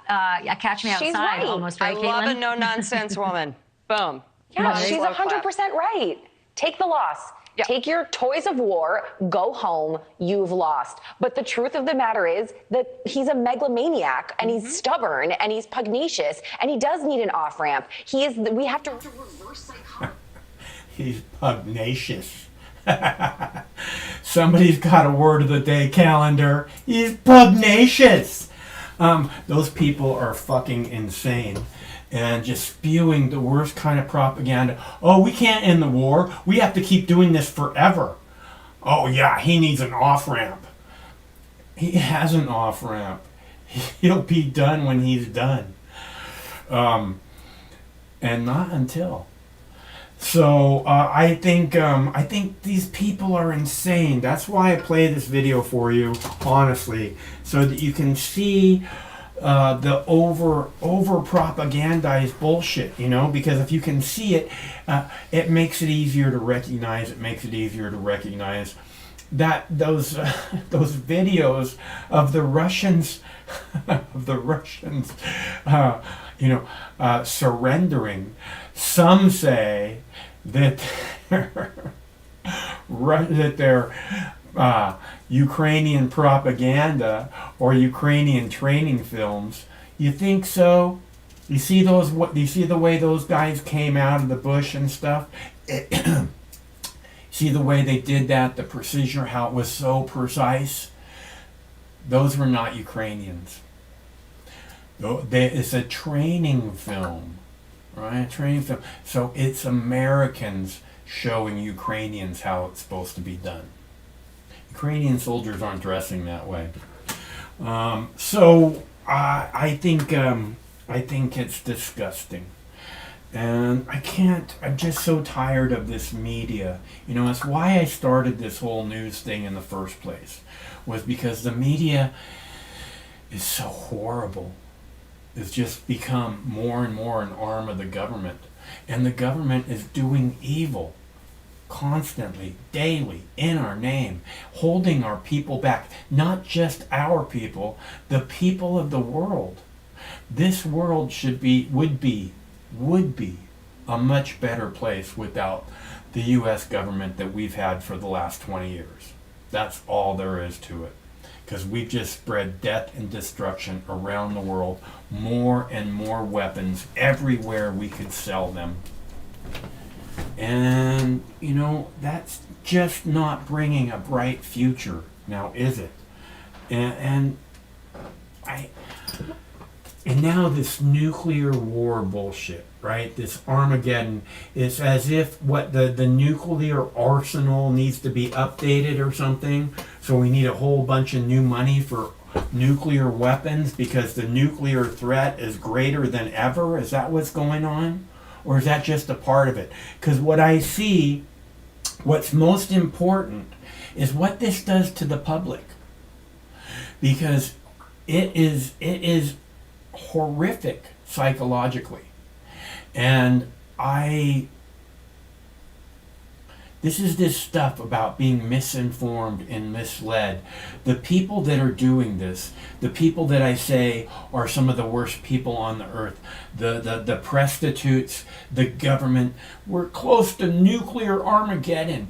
These people, they make money off of terrifying the world like that. They make money off of modernizing the nuclear arsenal, right?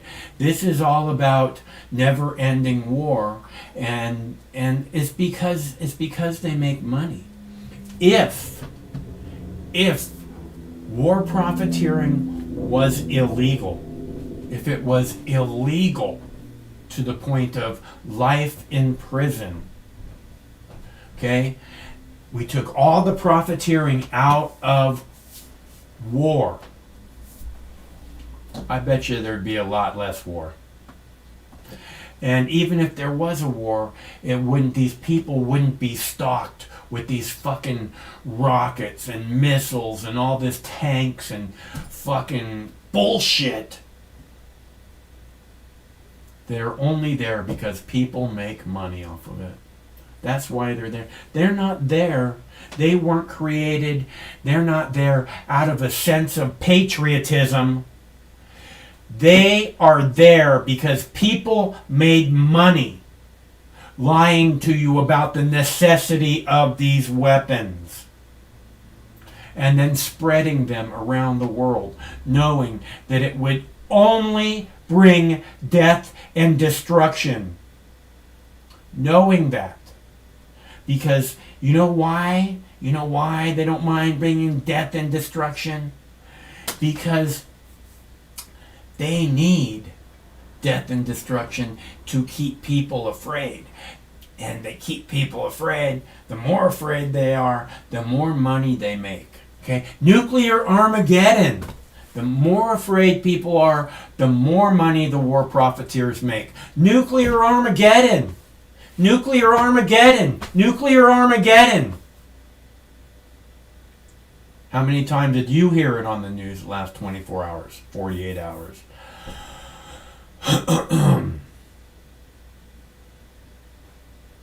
It's not right. And these people, again, the prostitutes, along with the politicians, need to go to prison.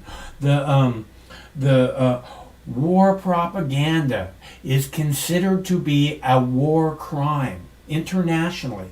Propagandizing war is considered to be a war crime. I'm pretty sure in the past, Tokyo Rose, as an example, have been, dealt with in very warlike ways. So we should be able to recognize the threat that these people are to humanity. It's not just our homes. If they're propagandizing war and then sending billions of dollars off to make war, they should be held accountable. And I think that's when I say it's a war crime, I think that's the idea behind it. Is that they build up this idea that we must have a war. They give you all these examples of why we must have a war, and then they profiteer off of it. But and just in having the war, the ratings of news channels go up, right? In this thing where they go terror, terror, terror, fear, fear, fear, nuclear Armageddon. More people tune in. It's like, oh my God, nuclear Armageddon. We're on the brink of nuclear Armageddon. Oh my God, nuclear Armageddon. We better tune in so we see if we're dead yet. Are we dead yet, news? Are we? Is the nuclear bombs on the way? Wolf, Blitzer, Jake Tapper, Sean Hannity? Are the nuclear bombs on the way? Oh my God, we're all gonna die. Nuclear Armageddon. And it's like all these other things that you hear these people saying where we're all going to die. The plague is going to kill everyone. what they say is generally the opposite of reality, especially when we're talking about war. So just like all the propaganda that we've seen about cannabis for the last 100 years, understanding that cannabis is really important to people's health. No medicinal qualities. We've been told that my entire lifetime. How am I supposed to trust the medical community after being lied to them my entire lifetime, right? How am I supposed to trust them? I'm just saying. So, not having cable the last couple days and internet, I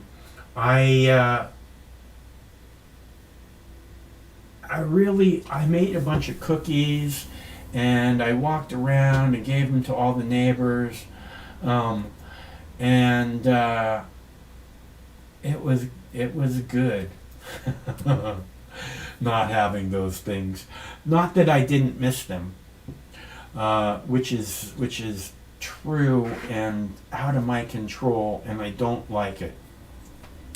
But it was good not having them, except for I couldn't communicate with you guys.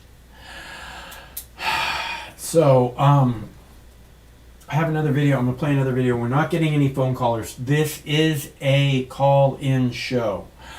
See, I play these clips and then I'm hoping that we can have kind of a discussion about what was said, or what idiots those are, or how this propaganda is hurting people, or whatever else it is that might be on your mind. So let's see if we can do a better job of that after this video. This is my last video, so we'll get a chance to have another call or not. But first tonight, on point. This is when it matters. President Biden issued a stark warning last night. Quote, Putin is not joking when he talks about potential use of tactical nuclear weapons. I don't think there's any such thing as the ability to easily use a tactical nuclear weapon and not end without Armageddon. Armageddon, the word from the President of the United States. He went on to say it's more dangerous now than any time since the 1962 Cuban Missile Crisis. That was 60 years ago, almost to the day. Inflation, gas prices, transgender bathrooms, BLM, legalizing pot, canceling student loans, the chip shortage, supply chain issues. Quite literally, nothing else matters.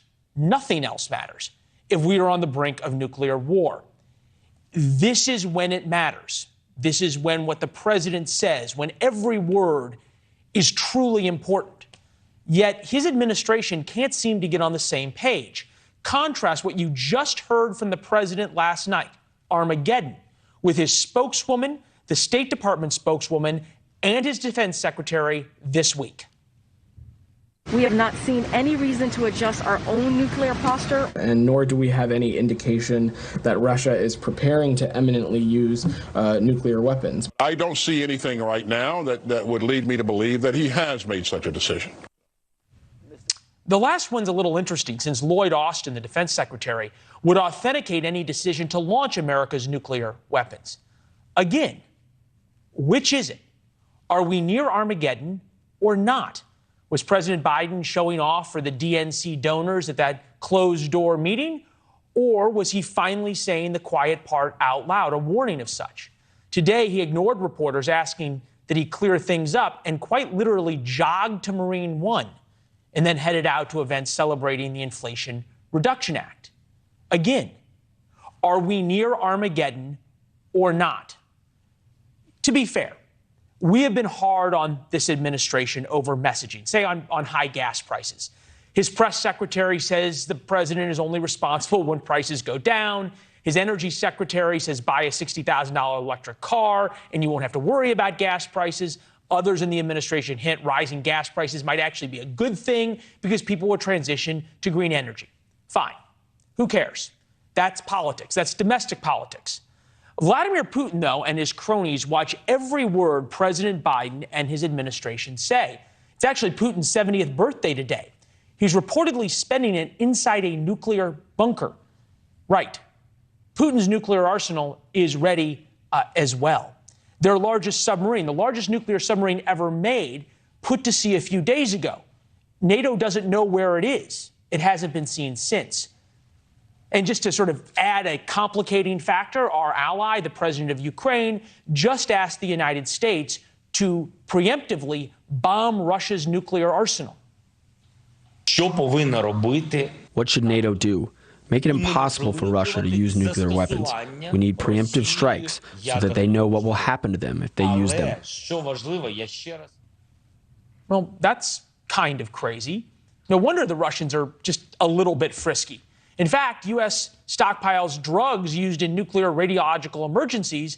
That's one of the headlines from our website. It's all over the papers and the web. The Russians read American news stories as well. The federal government just bought hundreds of thousands of doses worth of radiation sickness drugs, but say nothing's changed. What does the president of the United States do? He talks about Armageddon at a fundraiser and then jogs off to promote his domestic agenda. To be fair, this could be double underwater chess. Remember, former Ambassador John Bolton, the Republican, no fan of Biden, said the president needed to be clear with Putin. We should say publicly that if Putin did authorize the use of a nuclear weapon, he would be signing his own suicide note. And in a way, Mr. Biden just said that, right? A veiled warning, perhaps, to Russian military commanders. The use of a nuclear weapon in Ukraine, no matter how small, would bring a U.S. response. That's significant.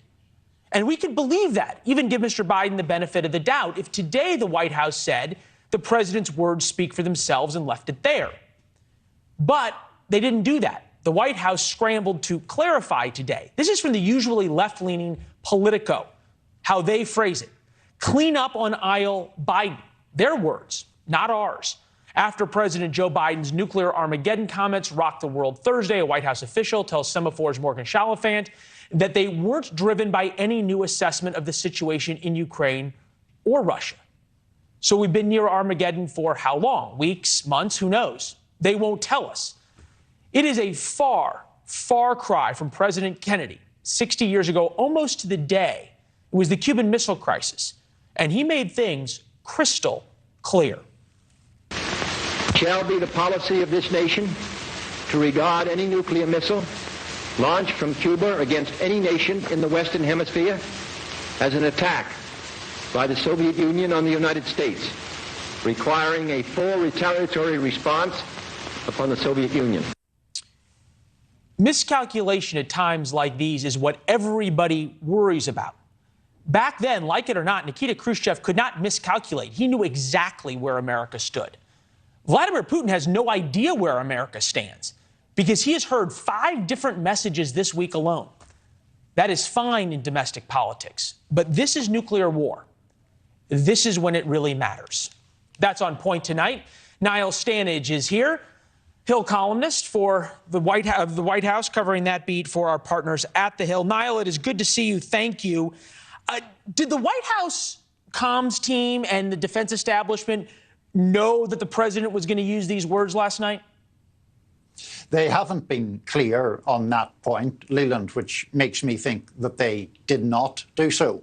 As for their statements today, those statements have really been trying to emphasize that the president did not actually predict an imminent Russian use of nuclear weapons. He said that Armageddon was a likelihood if those weapons happened to be used. And so people like Karine Jean-Pierre, the White House press secretary, are characterizing those remarks as a warning against saber rattling on the part of Mr. Putin, the kind of threatening language that we have seen from the Kremlin recently.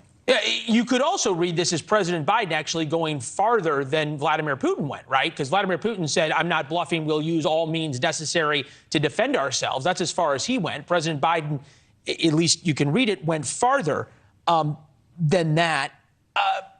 Do we know sort of the context here of this? Because it was a closed-door fundraiser. The White House pool was outside, the press pool that follows the president. They heard this through a door. Was it a question? Was it prepared remarks? How do we get to the word Armageddon? I believe they were prepared remarks, but whether that word was actually scripted or not is a different matter. I think the president does have a propensity, clearly, to speak off the cuff. That propensity appears to be heightened when he feels he's among friends, as he would be at a fundraiser. He's not unusual in that respect. I mean, people will remember a whole history of politicians making awkward comments at fundraisers. Mitt Romney certainly did so. Former President Obama also did so. So that in itself is not unusual. The difference here is obviously the stakes, which you alluded to in your introduction. Making a comment about nuclear strikes is different. Yeah, no, it's sort of it's the only thing that's totally different. You mentioned Mitt Romney.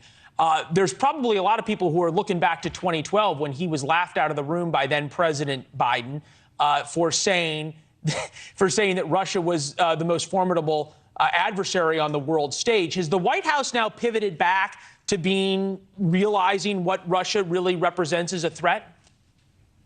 I think it has. I think there's a clarity about the Russian threat, and that threat cannot be obviously ignored because of the war in Ukraine.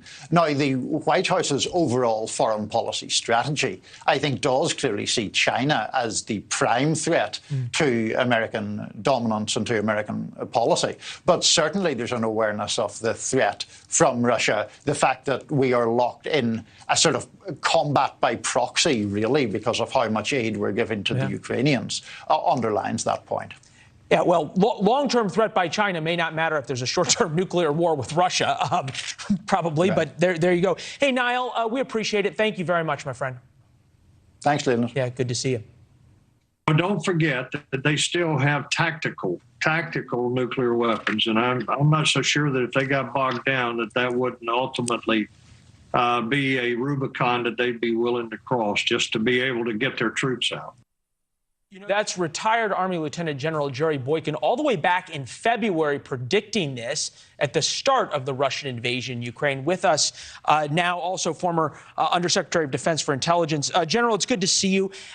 We heard from the White House as they cleaned this up, right, that we've seen no change in the Russian nuclear posture on and on. Would we know if they took these tactical nuclear weapons out of storage and started moving them to the front line? Yeah, I think we would. I think our intelligence apparatus is sufficient to be able to give us that kind of early warning, because we've been focused on that ever since the beginning of the Cold War. All right, so we think about a tactical nuclear weapon. It's a little bit different than the city busters that we thought about during the Cold War. We have a graphic to show you of what they are. Standard tactical nukes blast radius is 0.4 miles. The mother of all bombs, a conventional weapon, 1 mile. Drone bombed on Hiroshima, 3 miles. The hydrogen bombs on the top of ICBMs can take out entire cities. Why would Vladimir Putin raise the stakes with using a nuclear weapon when conventional weapons could also accomplish the same thing? Yeah, I think at this point, I think that it's very unlikely that he will do that, in spite of what the president said. And by the way, I watched John Kennedy make that speech that you just showed, and I remember those days. And that's the way you inform the American people that there's a crisis. It is not what Joe Biden did. That said, I don't think that it's very likely at this point that Putin will use a nuclear weapon, even a tactical nuclear weapon. And the reason is he's gone too far into this war now. And the war is over if he does that, because I believe the response from NATO will not be a nuclear response. It will be an all-out conventional response that will bomb every target in the Ukraine that has any association with his army or his military on the ground in there, and they will destroy him. You proved to be a prophet in terms of talking about what the issues would be, so we would watch for that. This would be the question, though. Why would President Biden bring this up? Is there any way to spin this of the double underwater chest, that he's warning the Russian military, look, you pull out a tactical nuke, you run the risk of an American response that means that your families die as well. Think about it before following Vladimir Putin's order.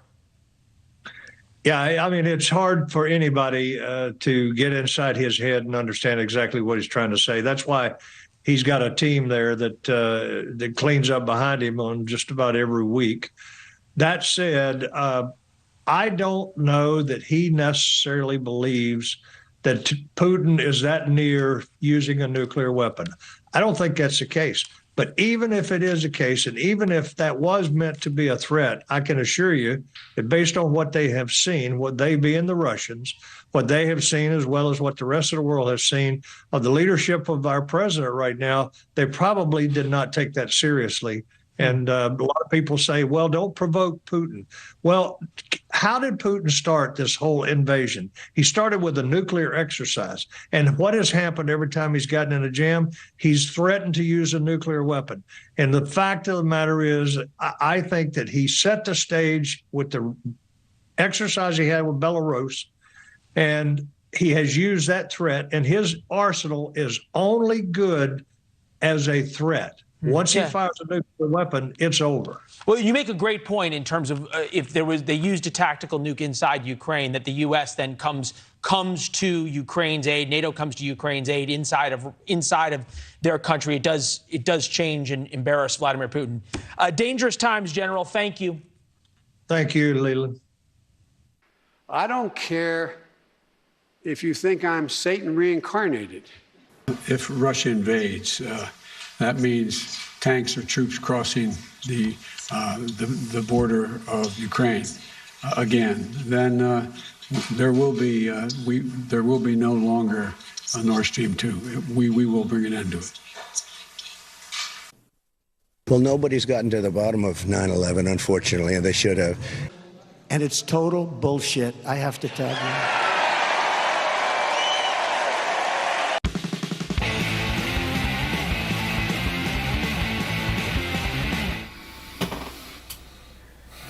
We had a caller a minute ago. I asked them to hold, and they hung up. So, if you'd like, call back.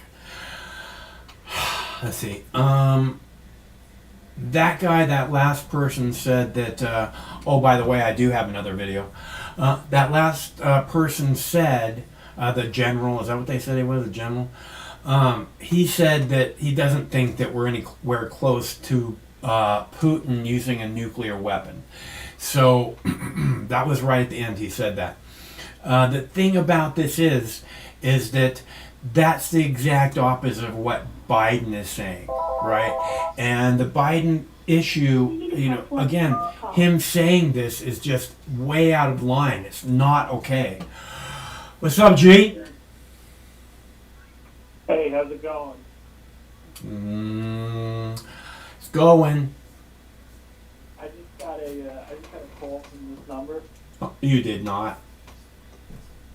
I did. Yeah, well, you're live on YouTube with Mox News. Really? Yes. How did that happen? I don't know, but I did not call you. 'Cause, I don't get like outgoing calls usually unless if I'm on business. Well, we didn't do it, but you're more than welcome.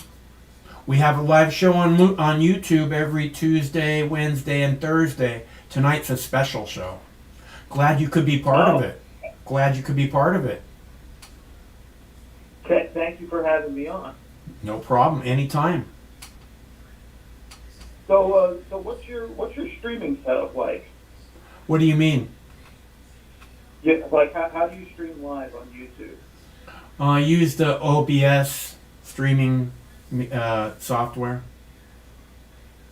Is that what you're asking? Okay. Is that what you're asking? Yeah, because I was actually thinking about setting up a streaming channel, but since now that this is like, I got a call from this number, and this might be fate. Well, you should do it. You should absolutely do it. Would you like to be on my show? I don't see why not. So there's one prerequisite. Yes. That I want to have all the guests do. Uh-huh. You have to shave my pubic hair on camera. Well, it wouldn't be the first time that I shaved pubic hair on camera. I'm sorry. It wouldn't be the first time that I shaved someone else's pubic hair on camera.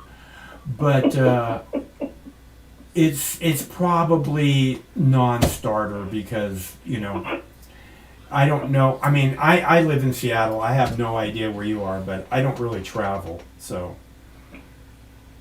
So what if I come to you, though? Oh, well then that's sure. Bring it on. All right, perfect. I'll send you. Do you have an email? And yes, I do. It's in the chat right now. And have you had this done before? Yes, I have. By someone else? By someone else on the stream. Ah, and you're not worried about having your dick cut off, is that right? Yeah, usually people are very sheepish about it. Well, being experienced, I think sheepish is the last thing you could count on me doing. All right, so you'll be shaving me balls then. Anytime, but we gotta do it on camera. Yes, that's the requirement. Yeah, so anytime on camera, let me know. Okay, sounds good. I'll send you an email. Okay, good. Do that. All right. Thanks for calling. Thank you for being. Of course. Thank you for calling me. Let us know when you get your show going. Will do. Okay. Take care. You too. And everyone should have their own show. See, he has this idea, and it's brilliant. He's just like, you know, driving a car with Jerry Springfield or John Leno, you know.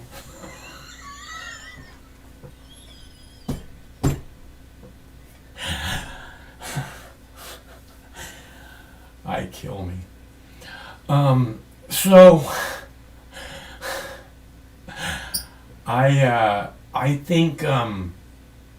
I think we should play another video. This other video I thought was important. I cut it because they talk about Zelensky being insane. And I haven't really seen people talk about Zelensky being insane. And I thought it was important for other people to see people talking about Zelensky being insane. So, because, you know, doesn't sound the same if it comes from me. Let's see. I'm going to do that. I'm going to go heat up my tea. This is super short clip. I'll be back in a sec. Remember when they told us about Joe Biden? Joe Biden is probably the most experienced foreign policy expert since George H.W. Bush. Biden is doing everything that he can to reassure the world that American global leadership is coming back. He's thinking about global leadership, about how to keep everybody safe. Not so much. There was the botched Afghanistan pullout, caving to China on every whim, and now, of course, the dangerous, never-ending war in Ukraine. Biden has turned our country into a doormat for China and into Ukraine's bottomless piggy bank. And now it's all escalating. Biden warning that under his watch, we're heading towards a nuclear Armageddon, saying at a fundraiser, quote, "We have not faced the prospect of Armageddon since Kennedy and the Cuban Missile Crisis." And that's what we've got. A guy I know fairly well, he said of Putin. He's not joking when he talks about potential use of tactical nuclear weapons or biological or chemical weapons. So what breaking new intel did the administration receive that would lead us to believe Armageddon was imminent? Do you have new intel that caused the president to ratchet up the level of concern? No, the president was speaking about concerns about Putin's threats to use nuclear weapons, just as he did at the UN General Assembly. And we have done over the past few weeks, you have heard us say this over and over again. You've heard it from the National Security Advisor, Jake Sullivan, how seriously we are taking this. And that's what the president was speaking to. Joining me now is Wisconsin Congressman Tom Tiffany, who now sits in the seat my husband once held, and Ned Ryan, CEO of American Majority. Ned, the blank checks we've been giving to Ukraine have apparently turned Zelensky into some sort of petulant child, because now he's demanding this of NATO. Watch. What the NATO has to do to prevent and deter the use of nuclear weapons by Russia, but preventive strikes, preventive action, so that Russia would knew what would happen to them. Ned, his spokesperson was forced to clean this up, saying that Zelensky actually wanted sanctions and not a strike. Hard for me to believe he got those two words confused. But again, he's calling for preemptive strikes on Russia. Is he insane? And where are all the, level-headed, sane, statesmen, saying something, pushing back on this? I don't see them. No, they're not, which is a shame. I mean, those words of Zelensky are the words of a madman. Yeah. When he's saying a preemptive strike to prevent nuclear war, that would actually trigger a nuclear war, in my estimation. But we've gotten to this point because, even though there is no intel supporting Biden's comments about Armageddon, his actions of continued unlimited resources to Zelensky and talk of regime change in Russia, the further this goes, the more we do advance towards potential serious conflict in Europe. At some point, you would think statesmen and adults would show up and say, we have to talk about de-escalation and find an off-ramp. Because I would remind people, Rachel, we're not talking about bombing goat herders in the Middle East, who, by the way, we couldn't beat. We're talking about escalating with one of the world's major nuclear powers and involving ourselves in a very serious way between two very corrupt nations in a territorial dispute over a sub-region of the Ukraine. It's absolute insanity and madness, and we have to stop. Yeah, and not really in the U.S. interest. Not at all. Congressman, I want to play this clip for you from Leon Panetta. Take a listen. Do you think Biden went too far in his comments or not? Well, I don't think there's any question here that we are in a very dangerous war. It's also a pivotal war. What do you make of that? I mean, is there really any limit to what they're willing to do? I mean, they're admitting, Leon's admitting it's a dangerous war. He knows that this is getting really bad, really fast. And yet I can't understand, what is the limit? How much further are they willing to give and risk to, to obtain the objective that they want, which is obviously deposing and getting rid of Vladimir Putin? Rachel, you recapped some of the Biden administration's actions very well, but I think it's very important to go back to the very first day Joe Biden was in office. His very first action was to shut down Keystone XL. He announced to the world America's no longer going to be energy independent. Then he said, Nord Stream 2, we're going to drop the sanctions. That benefits Vladimir Putin. And then we had the disastrous withdrawal from Afghanistan, $85 billion of our war material left behind, 13 of our troops left behind, killed at the gates of the Kabul airport. American weakness. And let's look at just this week how bad our foreign policy is.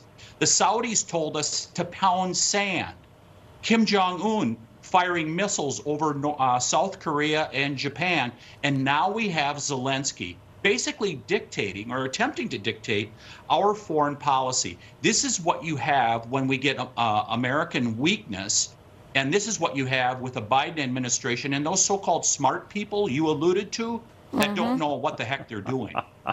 Yeah, I seem to remember not long ago everyone telling us how dangerous the world was going to be under Donald Trump.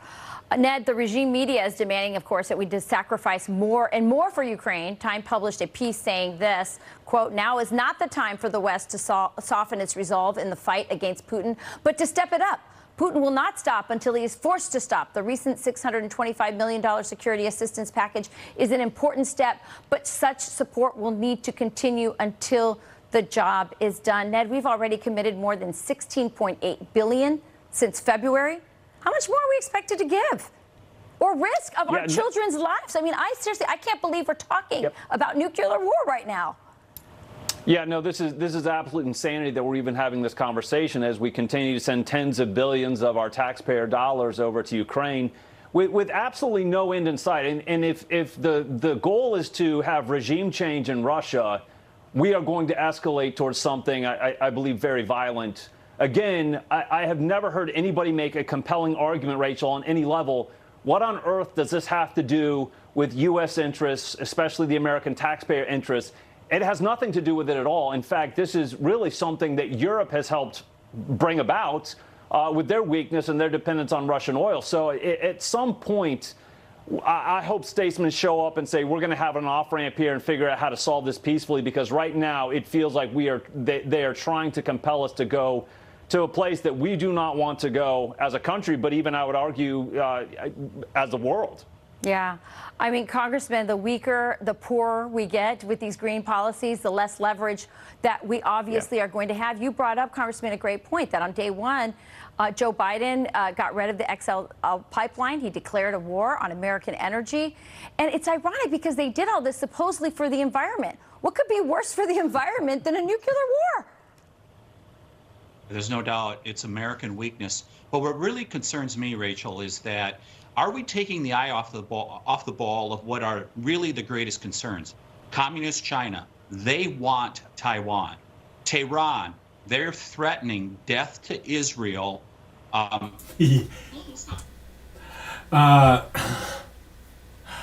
can't believe we're talking about nuclear war. Again, this is a sane person saying something like that. How much more money are we supposed to give? That's a sane person saying something. Somebody saying, oh, we can't do enough to defend Ukraine. We're just going to give and get. You people are going to have to tighten your belts. We're going to give them all of our money and treasures and weapons that we can possibly give them to keep poking at Russia so we can escalate the war maybe into a couple other countries. Oh my God, we're going to be so rich. That's what the war propaganda is all about. Making rich people more rich. That's what wars are all about. Like I said, if they took the profit out of wars, I don't think we'd see any anymore. I think it'd be done. You know? I know that, I don't know if they have war profiteering in Russia. I don't know if they have war profiteering in China. I really don't. I would be surprised if they don't, but I don't know if they do. It should be illegal everywhere, because if you are a war profiteer, you need war, right? If you're police people, if you're on the side of the police state, you need crime so that we can spend more and more on the police state. If you're part of the for-profit medical industrial complex, you need sick people in order to make money, don't you? War profiteers need war in order to make money. It's disgusting. Makes me want to puke my guts up. That's what our country is. I don't know how many people around the world see our country like that, but I bet it's a lot. All right, I am out of videos. I did a good job. I thought, if I do say so myself, it's good to see you again, and I miss you when we're not able to touch bases. So thank you for showing up and being part of Mox News, because it's always better when you're here. Even more so, it'd be completely meaningless without you. I'd just be sitting here talking to myself. One of these days, hopefully, we'll be sitting here talking to person after person. That would be awesome.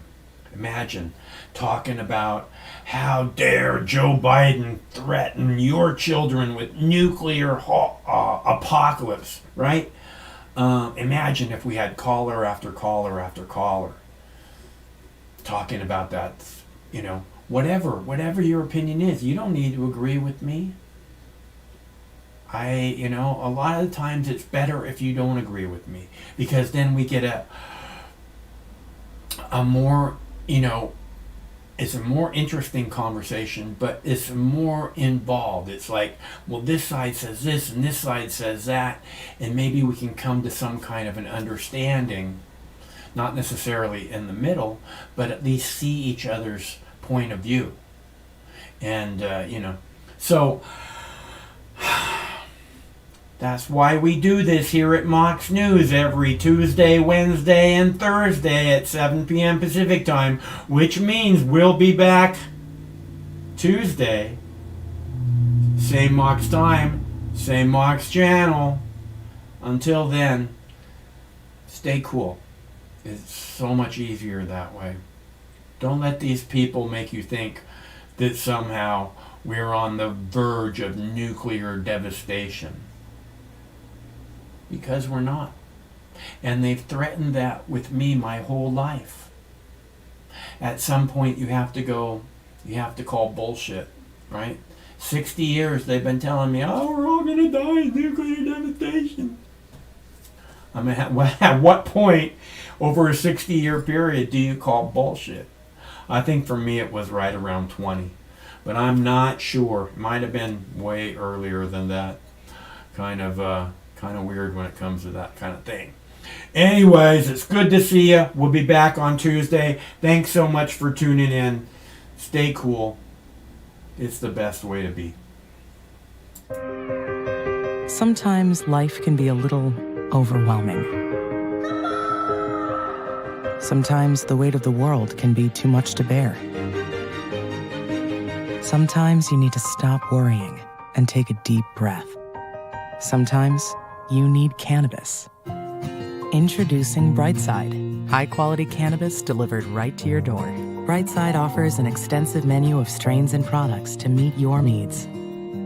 Choose the experience you want, and we'll send you the dankest herb, the real sticky icky, some top-shelf marijuana. If you like what we send you, keep the whole jar. We'll even include some nugs for you to blaze.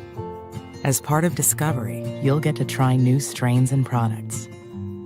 Side effects may include euphoria, increased appetite, uncontrollable giggles, elevated sensitivity to musical dopeness, and reduced anxiety. Tetrahydrocannabinol may also induce feelings of existential well-being and relentless optimism. With a Brightside subscription, you can get it once a month, once a week, or whenever you want, all at a price you'll like. And yes, this is a real company. Do you know who I am? You're the wizard. Ask your doctor if cannabis is right for you. It probably is. Keep it Brightside. I mean, this coalition of misfits, and they cobble together and they don't attack each other, they stay united. I wish the coalition of misfits, and they cobble together and they don't attack each other, they stay united. Coalition of misfits, and they cobble together and they don't attack each other, they stay united. Coalition of misfits, and they cobble together and they don't attack each other, they stay united. Coalition of misfits, and they cobble together and they don't attack each other, they stay united. Coalition of misfits, and they cobble together and they don't attack each other, they stay united. Coalition of misfits, and they cobble together and they don't attack each other, they stay united. Coalition of misfits, and they cobble together and they don't attack each other, they stay united. Coalition of misfits, and they cobble together and they don't attack each other, they stay united. Coalition of misfits, and they cobble together and they don't attack each other, they stay united. Coalition of misfits, and they cobble together and they don't attack each other, they stay united. Coalition of misfits, and they cobble together and they don't attack each other, they stay united. Coalition of misfits, and they cobble together and they don't attack each other, they stay united. Coalition of misfits, and they cobble together and they don't attack each other, they stay united. Coalition. You got a pretty shape to your regime. Not as pretty as Miss Augusta. That a fact? Mm-hmm. Miss Augusta got a real pretty shape. That's so. She got the prettiest shape I'd ever seen, black or white. She got a tiny waist and an ass that go like this, and skinny legs. She got skinny legs. That's so. And titties. You likes big titties, don't you? Oh, you know I loves big titties. She got big titties. And titties. You likes big titties, don't you? Oh, you know I loves big titties. She got big titties. You likes big titties, don't you? Oh, you know I loves big titties. She got big titties. No matter which mouth you feed on a two-headed snake, it still shits the same turd. But lucky for you, you have Mox News. More than 10 years. More than 60,000 videos. Mox News has been filtering the nonsense and illuminating the bullshit from your mainstream media. Turn off your TV and turn on to Mox News. For over a decade, documenting the socio-political events that have etched and carved the pathways that define today's modern mess, Mox News has been providing clarity while faithfully bringing you today's relevant stories 100% commercial-free and subscription-free. And just like Lady Liberty vows to remain free. But at this time, we're asking you for your help, your patronage, and your support to keep the lights on and the videos rolling. For less than 17 cents per day, you can become a basic subscriber, knowing that your donation is truly making a difference that will help continue bringing the news stories that make a difference in your life. Turn on, tune in, and drop a couple dimes today by clicking the link below or visiting moxnews.com and show your support at any level. From a single one-time donation or dedicated monthly subscriber, do it now in less than 2 minutes. All donations are safe, securely processed, and verified using PayPal, Visa, MasterCard, American Express, or Discover Card. As always, we're sure you'll find something of interest each and every day. This holiday season, give the gift of Mox. moxnews.com.